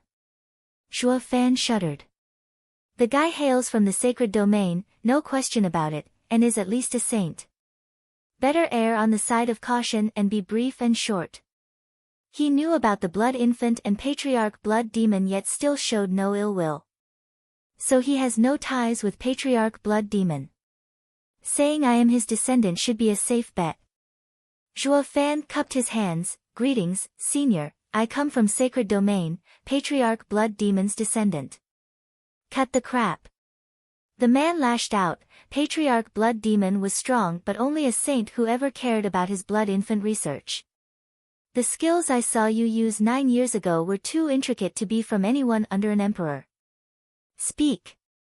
Which one of the ancient emperors is your master? Zhuo Fan trembled. The guy's eyes were sharp and insidious. Just from that array 9 years ago he could tell Zhuo Fan's master's level. There's no way a pushover knows about the 10 ancient emperors and patriarch blood demon. And since he lives surrounded by beasts, it's king even, maybe. Zhuo Fan's sweat flowed harder. In front of this guy, he was less than an ant, of no value whatsoever. The man saw him silent and sneered, "Kid, I've roamed the world all my life and seen everything. You may not say it but I can still guess it. Those pills and arrays you used were as marvelous as they were rare, yet you are also masterful in the heinous blood infant. The only emperor in the world who is so knowledgeable and a secret art hoarder is that old freak 9 Serenities." Shuddering harder, Zhuo Fan was in a panic. In just one guess, the man had found out everything, and that too merely from watching him use the arrays. The guy had to have ample experience that even the demonic emperor couldn't compare to. I am in awe of the senior's gaze. Zhuo Fan made a deep bow. I am indeed 9 Serenities Emperor's successor, but I never had the chance to meet him. Ha ha ha, that would be close to impossible. I reckon he already went to the underworld and became a ghost by now. The man shook his head. In the times of the 10 emperors, each had his unique skill. Heavenly Emperor's eyes, Tyrant Emperor's divine fist, while only 9 Serenities was a jack of all trades. He was a shame to the others, they all took him for a fake. But 9 Serenities sure was persistent, gathering the world's secret arts and cultivation methods. And through all that knowledge, he became one of the strongest 3 emperors. He compiled all of his knowledge in the 9 Serenities secret records, a treasure everyone is thirsting over. I just never thought Patriarch Blood Demon's blood infant art would fall into his hands as well. Kid, holding that record is the same as turning you into the world's most brilliant gem, a library of secrets. With all arts beneath the 10 emperors in your hands, you have received the greatest blessing in your path to understand Tao. Zhuo Fan nodded, wiping his brow. In just a few words, the guy had figured him out as the holder of the 9 Serenities secret records. Everyone in the sacred domain would go insane over it, ending with his untimely demise, of course. As luck would have it, this guy thought of himself as better than even the emperors, mocking their greed for some scribbles. He respected the 9 Serenities secret records, but wouldn't steal it from the kid. This was Zhuo Fan's luckiest break yet. Not like he could stop him anyway. Zhuo Fan mustered some courage. Senior, from your tone I assume you're familiar with the 10 emperors. I wonder. You've been to the Lightning Canyon. What did you get? The man asked coldly. Licking his lips, Zhuo Fan gave a firm nod. Senior, I have indeed been there. Senior's azure flame was of much help in fighting Lightning Canyon's purple lightning array. I just don't know if the senior wants the purple lightning gold eye, or divine eye of the void. Zhuo Fan's right eye flashed in 3 gold halos. The man's mouth trembled, he smiled and scratched his head. Ha ha ha, you did find it after all. My assistance hasn't been for naught. He wants Heavenly Emperor's ultimate skill, divine eye of the void. All that's left to figure out is if he is after the art or my eyes. He won't be gouging them out, is he? The stout man laughed again in his imperial seat, jerking him out of his thoughts. Kid, didn't you want to know who I am? Feast your eyes. A raging fire exploded behind him, azure in color and in the shape of a huge bird with even bigger wings. Zhuo Fan's eyes widened, the head of the 5 sacred beasts, vaulting Kuanpeng. He came to the same guess earlier on, but seeing was believing, shaking his tense heart. The 5 sacred beasts were equal to the 10 emperors, but rulers of beasts. Meeting vaulting Kuanpeng was like meeting an emperor of old. Even if he was back to being the demonic emperor, an emperor-level expert, he'd still be nothing more than an ant. Smiley face. Funny enough, the character for emperor in Demonic Emperor implies higher power and authority than the emperor in the 10 Emperors. Now he knew why every beast cowered before the azure flame. How could they rebuke the mighty lord of the animal kingdom? Even humans would shiver when facing such a mighty beast as the vaulting Kunpeng. He saw the soaring Qilin in the lightning canyon, but it was already dead, leaving behind a mere leg. While vaulting Kunpeng was in the flesh before his very eyes. Merely the image behind him shone with such power and pressure that it took his breath away. It was the aura of a sacred beast. Gulping hard, Zhuo Fan was sweating buckets. Gu Santong had hunkered behind him from the start, eerily quiet for once. Not even he dared showboating before the vaulting Kunpeng. Chuckling, vaulting Kunpeng withdrew his power and walked down from his throne, watching Zhuo Fan in glee. You truly are 9 Serenity's successor. I wasn't wrong to put my hopes on you. Now it's time for the next step. Next. Zhuo Fan jerked. Vaulting Kunpeng helped me for his own reasons like I thought. But what is he after?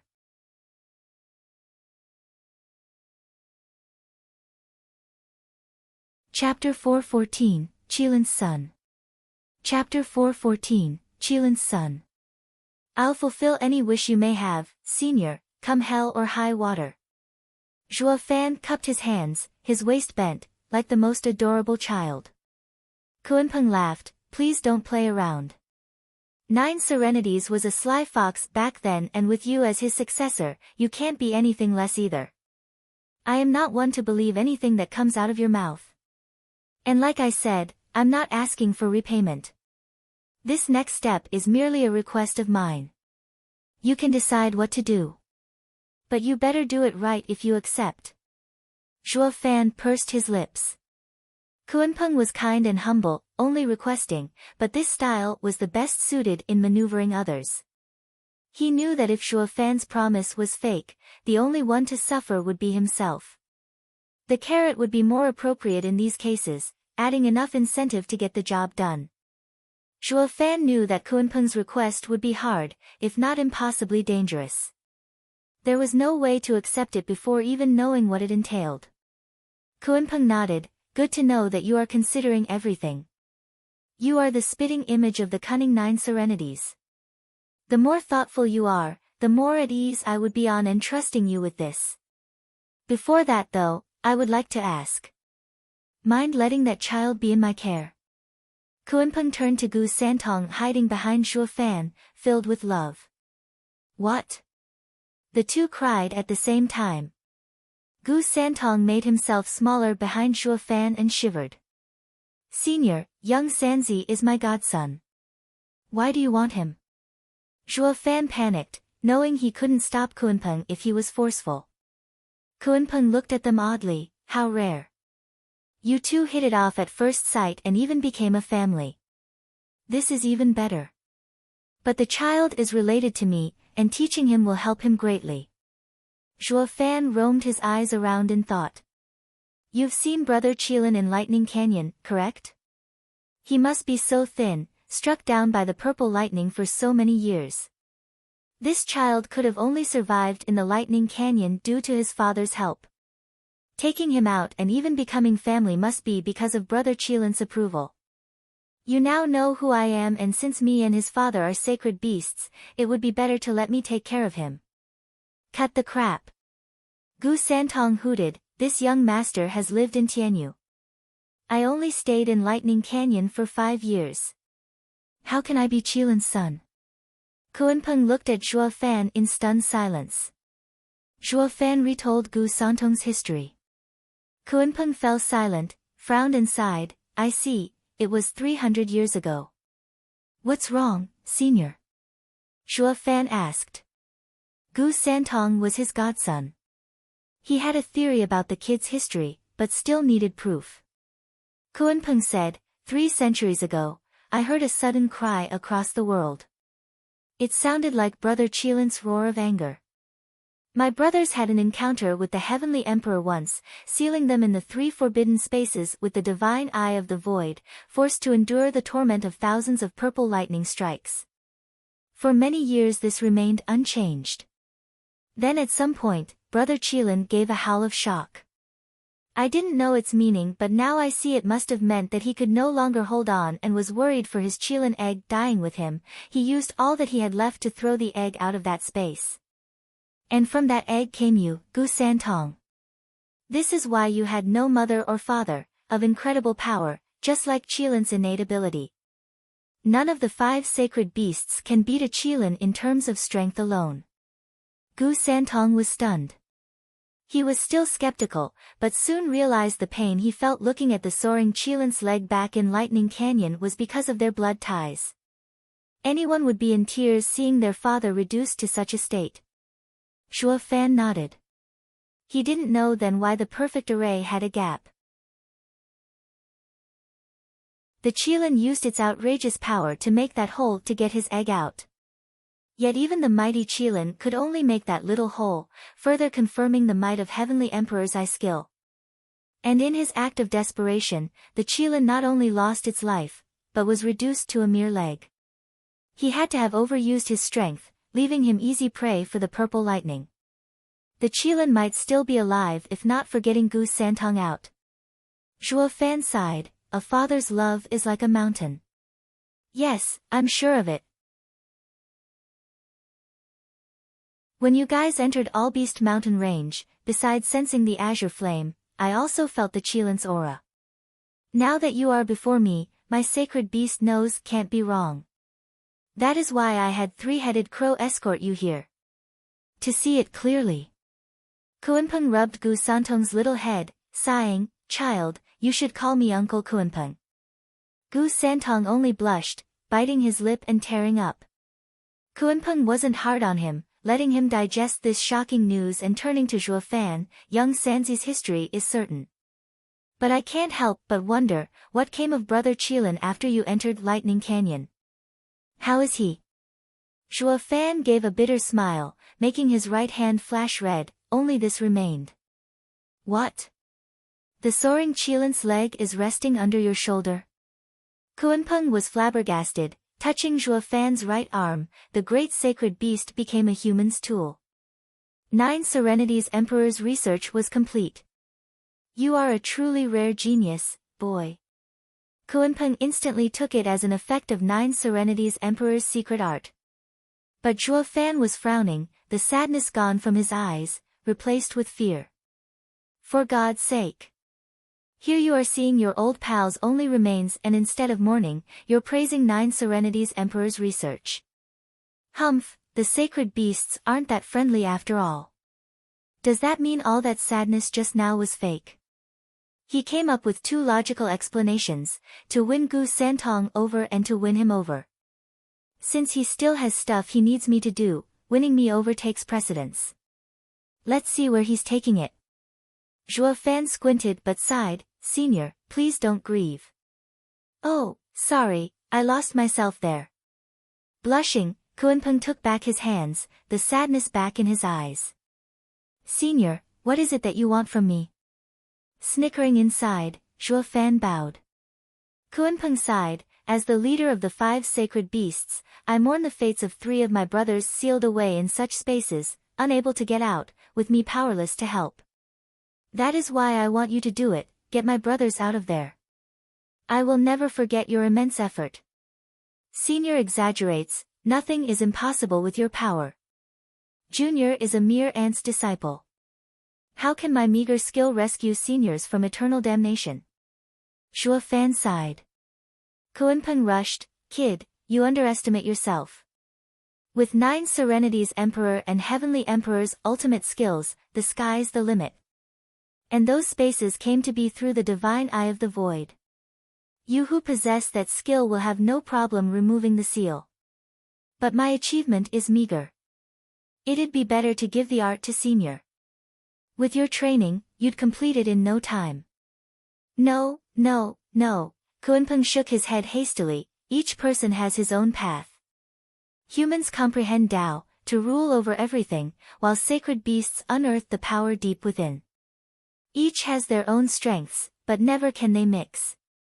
A human's art is something a sacred beast and spiritual beasts can never learn. Zhuo Fan unclenched.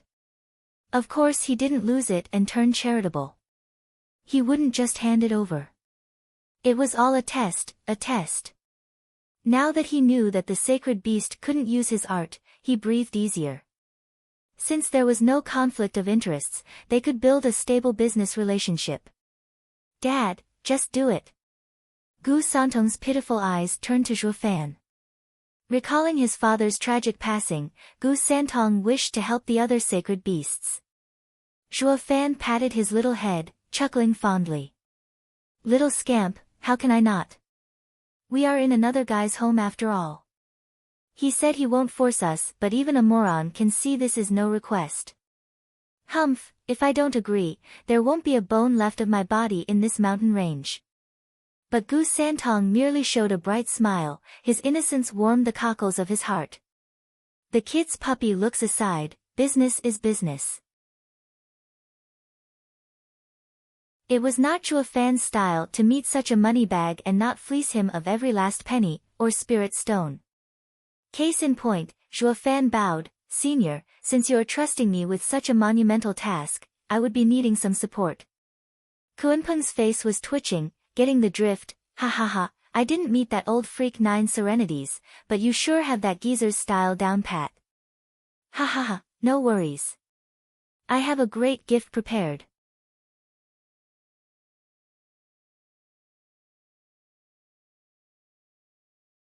Chapter 4:15, Open the Mind.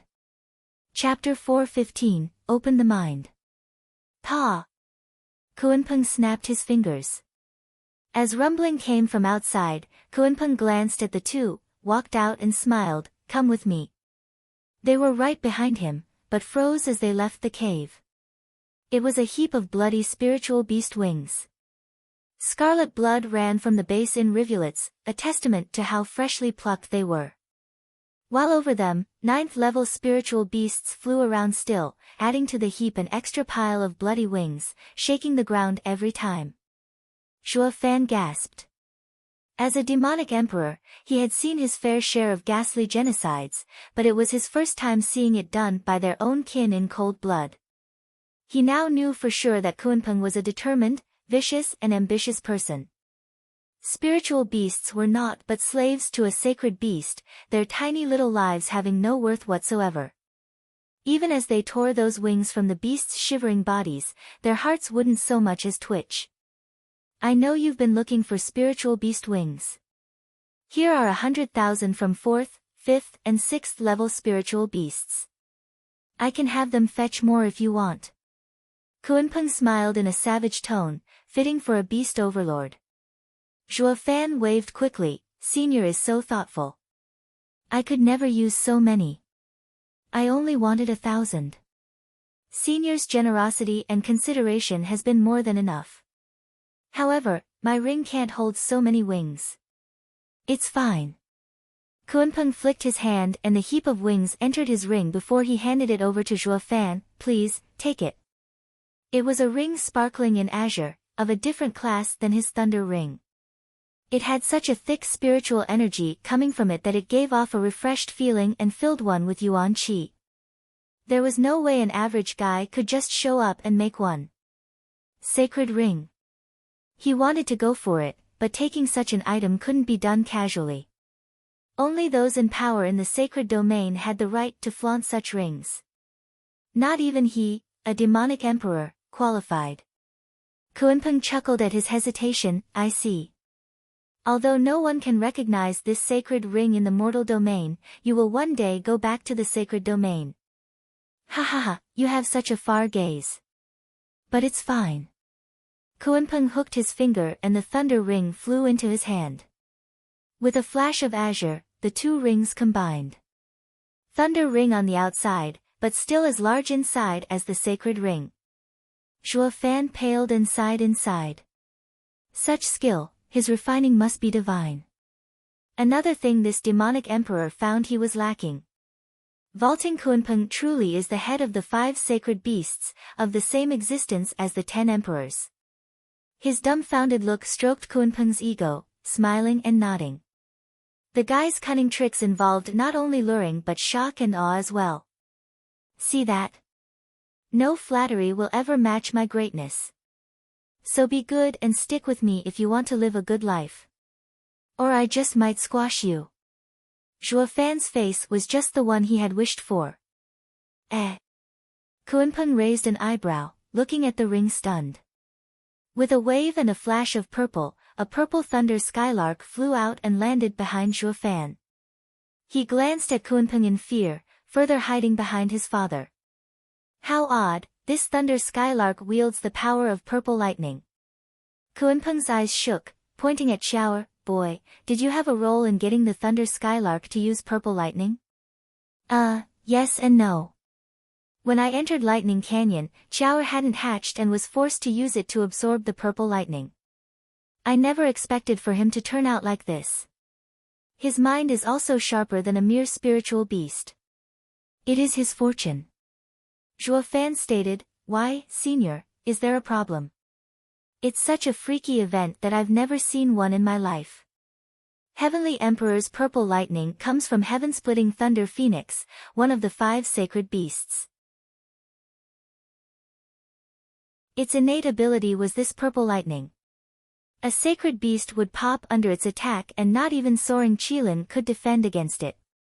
Even with the thunder skylark capable of swallowing lightning, it should still crumble under the purple lightning. But this thunder skylark was born from it. It's like inheriting the thunder phoenix's legacy. Amazing. Kunpeng sighed. Zhuo Fan figured as much. While the egg took the brunt of the purple lightning back then, he was using the Peak of 9 Serenities Emperor's research, demon transformation art. It can absorb anything in the world. This had to be why the undeveloped Shower could take in the purple lightning into himself. While Zhuo Fan took some of the brunt as well. Without this mystical art, the man and bird would have long been shot dead. Zhuo Fan had figured it all out, but was not feeling quite forward with this particular info. With how humans were twisted inside, discretion was the better side of valor, not to mention keeping his cards hidden. Humph. Kunpeng may know the ancient emperors, but he has no clue of 9 Serenities Emperor's masterpiece, the demon transformation art. The unknown is the ultimate weapon. Zhuo Fan knew that fully well since his first life.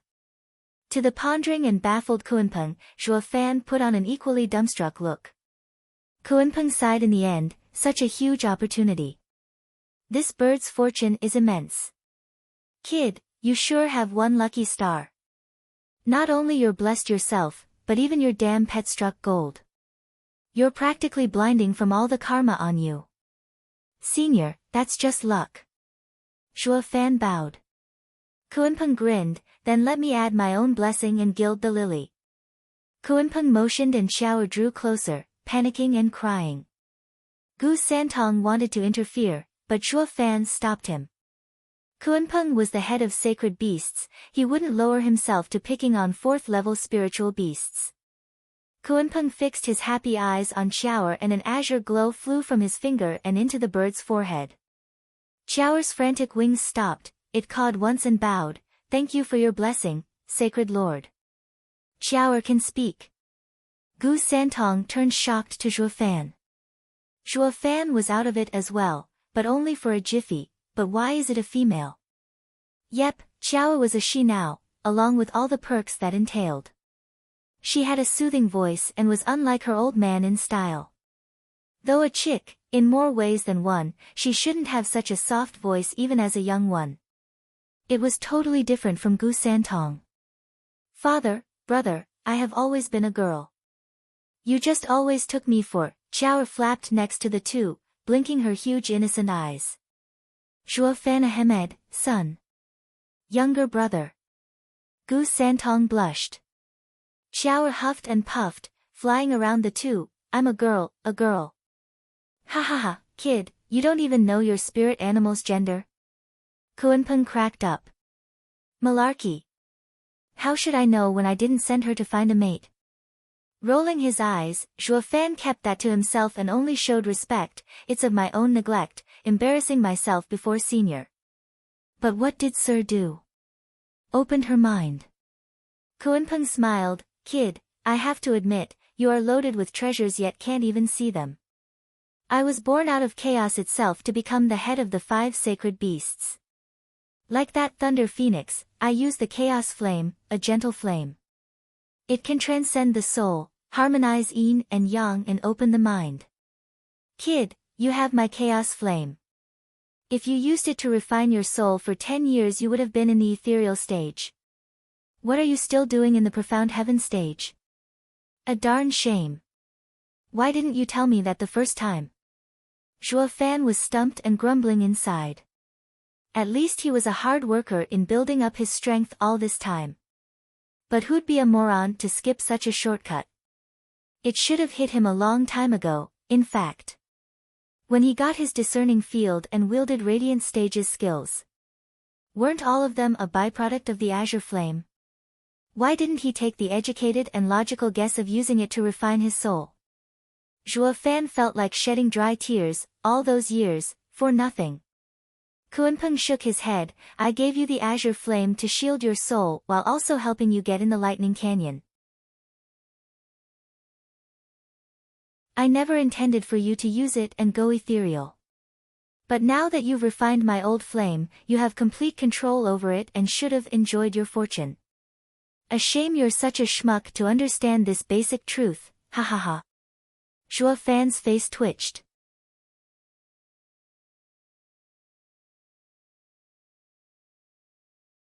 Chapter 416, Loaded. Chapter 416, Loaded. What's 10 wasted years anyway? You'll have plenty of time to cultivate in the future. Don't feel too down in the dumps. Kuenpeng patronized.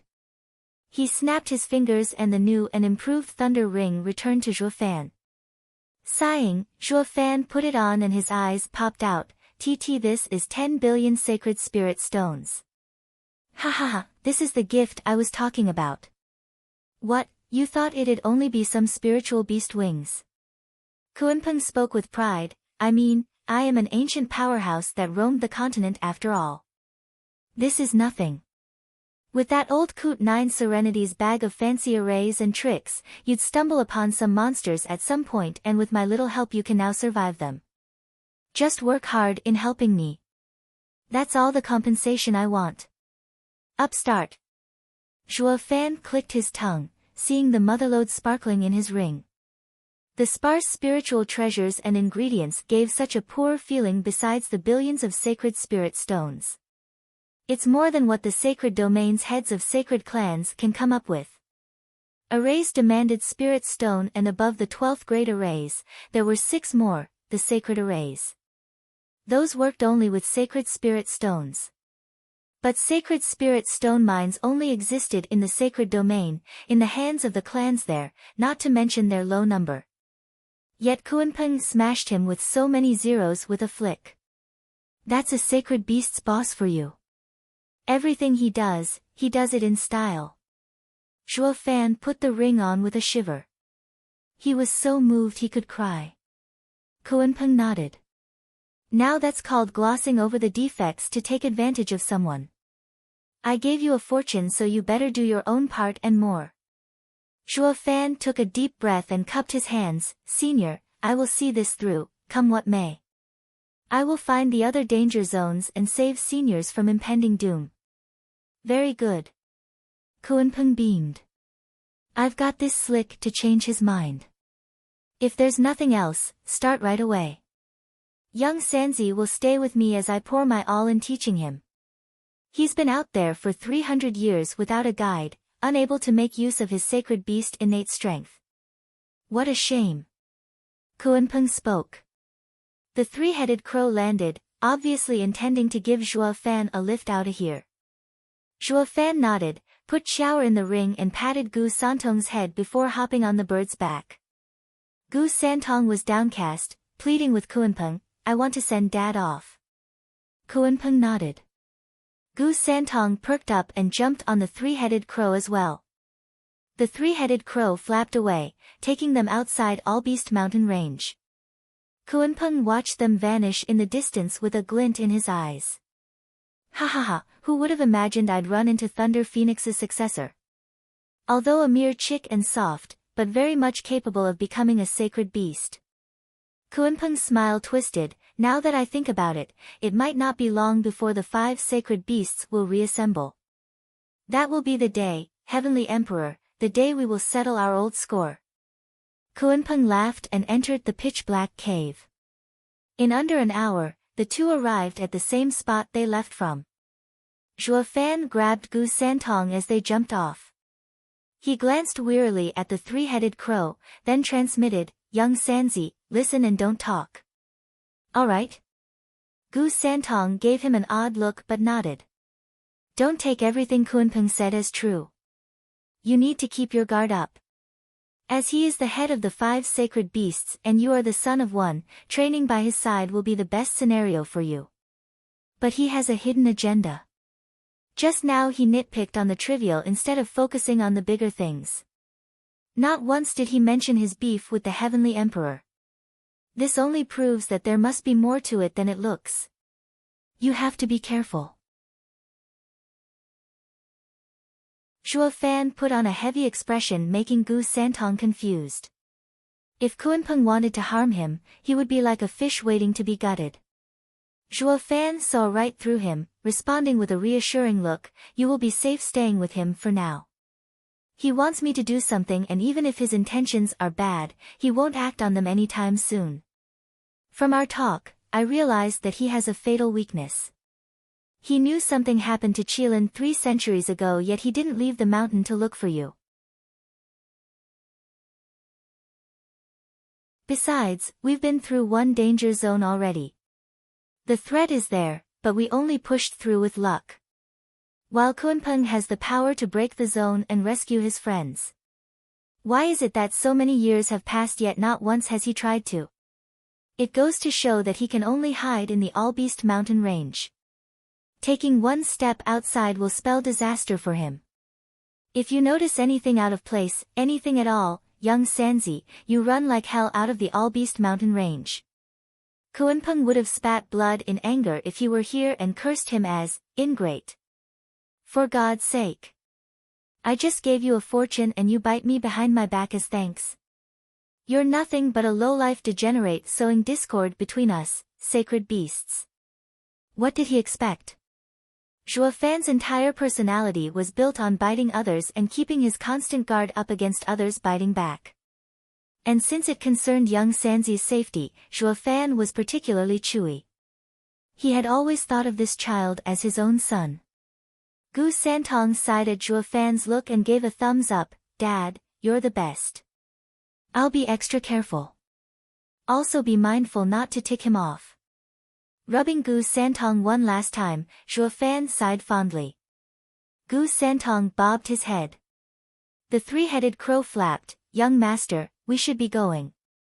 "Ha ha ha, young master. I thought it odd before, but now you really are young master Qilin, ha ha ha," Zhuo Fan teased. The mood brightened on the spot. Gu Santong knew he wanted him to be carefree and worry-free and smiled back, "Dad, I am Allbeast Mountain Range's young master and that makes you the master. If anyone shafts you, just tell me and I will set them straight."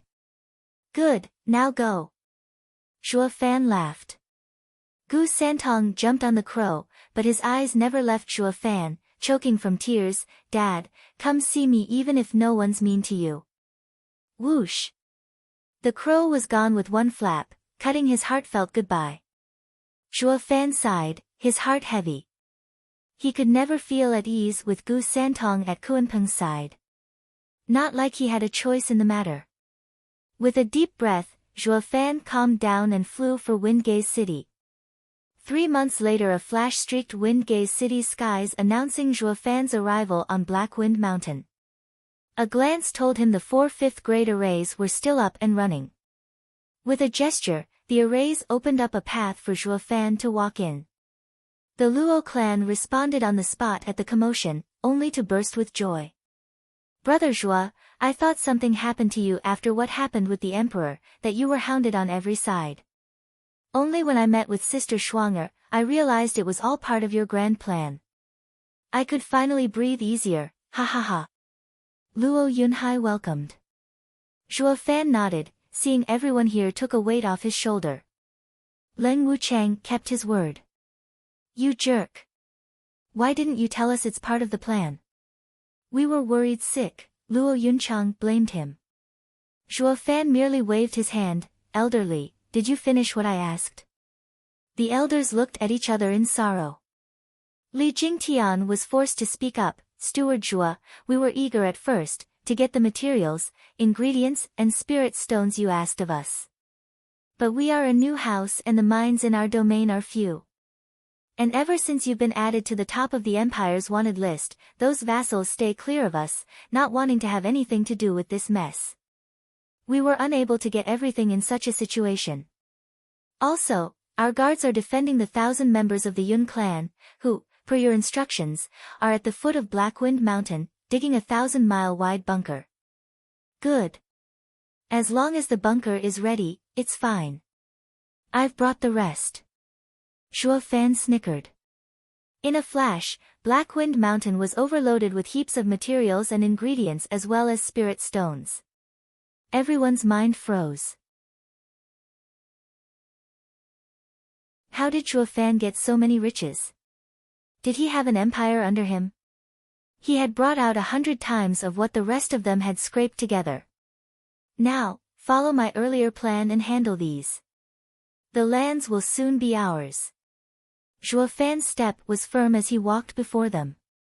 Everyone was still out of it even as he was gone from sight. What did Steward Zhua do in the last few months to get filthy rich? He's a total upstart. You won't even need to fight for the lands when you can just buy them.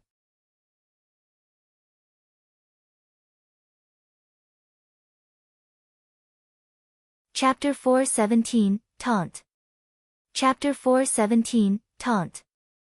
A chilling wind blew that night as the stars glittered like eternal fireworks. The light was still on in the Imperial Palace's study. The eerie sound of the wind rattling the window was putting everyone on edge. A sigh came now and then, reflecting the same state on the inside. Mr. Sima, why do you think that rotten Huangpu Tianyuan is still so late in making his move? I even handed him the power over the 7 houses. Such perfect opportunities don't come cheap. The emperor's fingers drummed the table, his eyes sharp as blades. Sima Hui replied, Your Majesty, Leng Wuchang is no fool. He asked for the Luo clan to gain an excuse for its expansion campaign. His delayed start, however, points at his sight on the imperial capital. How can Regent Estate start a war with a peaceful imperial capital? If anything, he'll wait for all his forces to be in place, to respond to Zhuo Fan and Your Majesty at the same time, before beginning. Fang Qiubai offered. The emperor smiled in anger, every one of those cunning old foxes are just standing by, watching. Zhuge Changfeng is doing it, and so is Leng Wuchang. Humph, the spark to ignite both the court and the nation can happen any moment. But no one wants to stick their neck out, in fear of getting hunted by a third. Both conflicts have to happen at the same time. Out there, the civil war of Regent Estate with Zhuo Fan is a battle of supremacy. But is my struggle here with Zhuge Changfeng any different? Just that this crafty geezer leaves me no opening to grab onto. The people will denounce me if I start attacking the Prime Minister without a good excuse. But with how quiet it is in here, how can the war start outside? The Emperor sighed. Sima Hui bowed, Your Majesty, Zhuge Changfeng brought the Chuanrong with his authority using the celebration as an excuse. He must be colluding with them. The event has passed yet the delegation is still around. Your Majesty will soon get the best reason to cast them out. It won't be long before Your Majesty will. Cough, cough, cough. The Emperor's violent coughing fit broke his speech. Taking away the handkerchief, there was blood on it. Your Majesty. Everyone panicked. The Emperor had them relax, took his medicine and eased a breath, feeling much better. Turning to the others, the emperor smiled, "It's fine, but my life is coming to an end. I can't hold on for long. An emperor is different from a cultivator. With so many affairs taking up my time, I have little time left for training and to increase my lifespan. Ha ha ha, not even I can fight it." "Yes, Mr. Sima is right. We have no time to lose. The only one suffering from dragging this any longer will be me." Sima Hui bowed and sighed inside. The others showed their utmost respect for the emperor in a flourish of their own. An emperor, beset by court affairs and limited by time, still wanted to fight with all he had to leave a peaceful and unified world, his legacy, for a successor. The people might remember him for being weak and mock him for his incompetence, but only his men knew the truth. He was just like the emperors of old, bold and powerful. "Hear my edict." The emperor boomed, "Divine Dragons Sima Hui, Fang Qiubai, and Shadow King are to set for Regent Estate and assist the Estate Lord Huangpu Tianyuan in capturing Zhuo Fan. Set out at once." "What?" The men were in complete shock. Sima Hui urged, "Your Majesty, the imperial capital is still in unrest. Who will protect you if we go? Please delay your order." "Please, Your Majesty." The others bowed. The emperor smiled, his gaze set, "I am just giving them a chance to run amok, ha ha ha." The emperor flicked his hand and left with a carefree laughter. Only the men were still standing there looking at themselves lost. They knew their lord's character. His orders were final. The Divine Dragons and Shadow King had to obey. Whoosh! 3 dots flew out of the imperial capital, but the news spread like lightning. In Prime Minister's home, Zhuge Changfeng was sipping wine in his backyard, enjoying the moon. The ground at his feet swelled and turned into a human shape. Hu Yanchai looked excited. "Prime Minister Zhuge, we've just got word that all experts around the emperor went after Zhuo Fan. Young master and imperial tutor wished to ask if we should act now." "Ha ha ha, what act?" "You couldn't have enjoyed all what the imperial capital has to offer now with it being so large. Won't it be better to take a stroll around town, partake in the customs and just live in the moment?"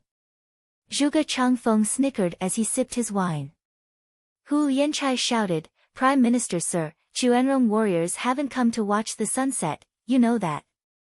"Of course I know. It is why I'm telling you to relax and do whatever. Don't play into the old man's hand." Zhuge Changfeng shook his head. Hu Yanchai didn't understand. "Prime Minister Sir, is this all a trap? But I am certain the 2 Divine Dragons and Shadow King have left. The Emperor is defenseless." "Ha ha ha, how naive.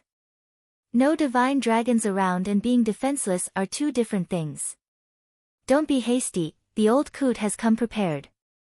Sipping again, Zhuge Changfeng waved him off. Hu Yanchai turned and muttered as he left, "Humph, Tianyu is filled with cowards. Not acting even at such a golden time." "What did you say?" Zhuge Changfeng warned in his most serious tone, "Give your young master and imperial tutor a message. For the next few days, stay calm. You can all die for all I care, but if you threaten the success of my plan over something trivial, you have another thing coming." Zhuge Changfeng might be a mere profound heaven cultivator, but he was the prime minister. His icy tone sent shivers even into Hu Yanchai, a radiant stage expert. "Go back." Zhuge Changfeng barked. Hu Yanchai nodded, sinking back into the mud. Left alone, Zhuge Changfeng resumed tasting his wine. "Old man, you've finally cast your net. But isn't using this bait a little dangerous? Or is there something else you're hiding besides Divine Dragons and Shadow King?" Zhuge Changfeng contemplated. Meanwhile, in the second prince's brand new manor, the prince was pacing around the lounge, his hands shaking all the time. A shadow slipped in under the cover of the night. "Hell Valley's newest mastermind, Yu Ming." "Your Highness, you asked for me." Yu Ming bowed. Second prince shot for him in restlessness. Sir Yu Ming, perfect timing. I've just heard a crucial piece of information. Second prince's eyes darted around, then he whispered when the coast was clear, Imperial Father's 2 divine dragons and Shadow King went after Zhuo Fan. Imperial Father is defenseless. Even a moron could see that this was a taunt, and only a dumbass like you would fall for it. Then again, if not for your dim-wittedness, I'd never get to play you like a fiddle. Yu Ming hid his thoughts well, only showing a faint smile. Second prince, I do not understand what you wish from me. Sir Yu Ming, you should understand the situation right now. Second prince was jittery, flailing his arms around, but still couldn't quite get the nerve to say those few little not-so-innocent words. Sir Yu Ming, you know how Holy Maiden judged me unfit to rule. Second prince is too anxious. Regarding fate, 3 parts are heaven's will and 7 parts hard work. You're no believer to enter the stage, nor would you have let Yun Xuanji read Huangpu Qingtian's fate. And didn't Huangpu Qingtian with his right to rule get killed in the end? Yeah, I also believe all this hype about providence is nonsense. Second prince agreed, that is why I asked for you, Sir Yu Ming, to help me rewrite fate. Second prince, I cannot even read fate. Yu Ming played the fool, knowing fully well the schmuck's mind. Second prince took a breath to cool his jets. Sir Leng, I want you to advise me on my next course of action. Wait and see. Yu Ming spoke. Second prince was disappointed, but the situation now. Your Highness, why ask for me if your mind is set? Yu Ming cut him off with a smile. Second prince shook his head. To me, Sir Yu Ming is the brightest mind in the world, better than Leng Wuchang and Zhuge Changfeng. None of them could play Zhuo Fan, but Sir Ming's advice of asking Yun Shuang's hand got the kid good. He isn't just on the ropes, but has the entire nation after him. Sir Ming is a true mastermind. Since you've told me to stay put, then that's what I'll do. Yu Ming nodded with a pleased smile, but snickered inside. You fool, do you take Zhuo Fan for a mental case to fall for such a gimmick? He was in on it the whole time. Who do you think had me use you to set it up in the first place? Humph, this moron is hopeless. Better to side with Regent Estate and Zhuo Fan and take the first chance I get to sell out this fool. Yu Ming's grin earned the second prince's complete trust, then he praised, good child. You're tuning in to the Blissful Bookshelf YouTube channel. We're so grateful for your support, and don't forget to subscribe to join us on this incredible journey through captivating stories. Your generosity through donations truly makes a world of difference, as it's the primary source of revenue that allows me to expand and enhance this channel for you. Thank you from the bottom of my heart for being a part of this adventure.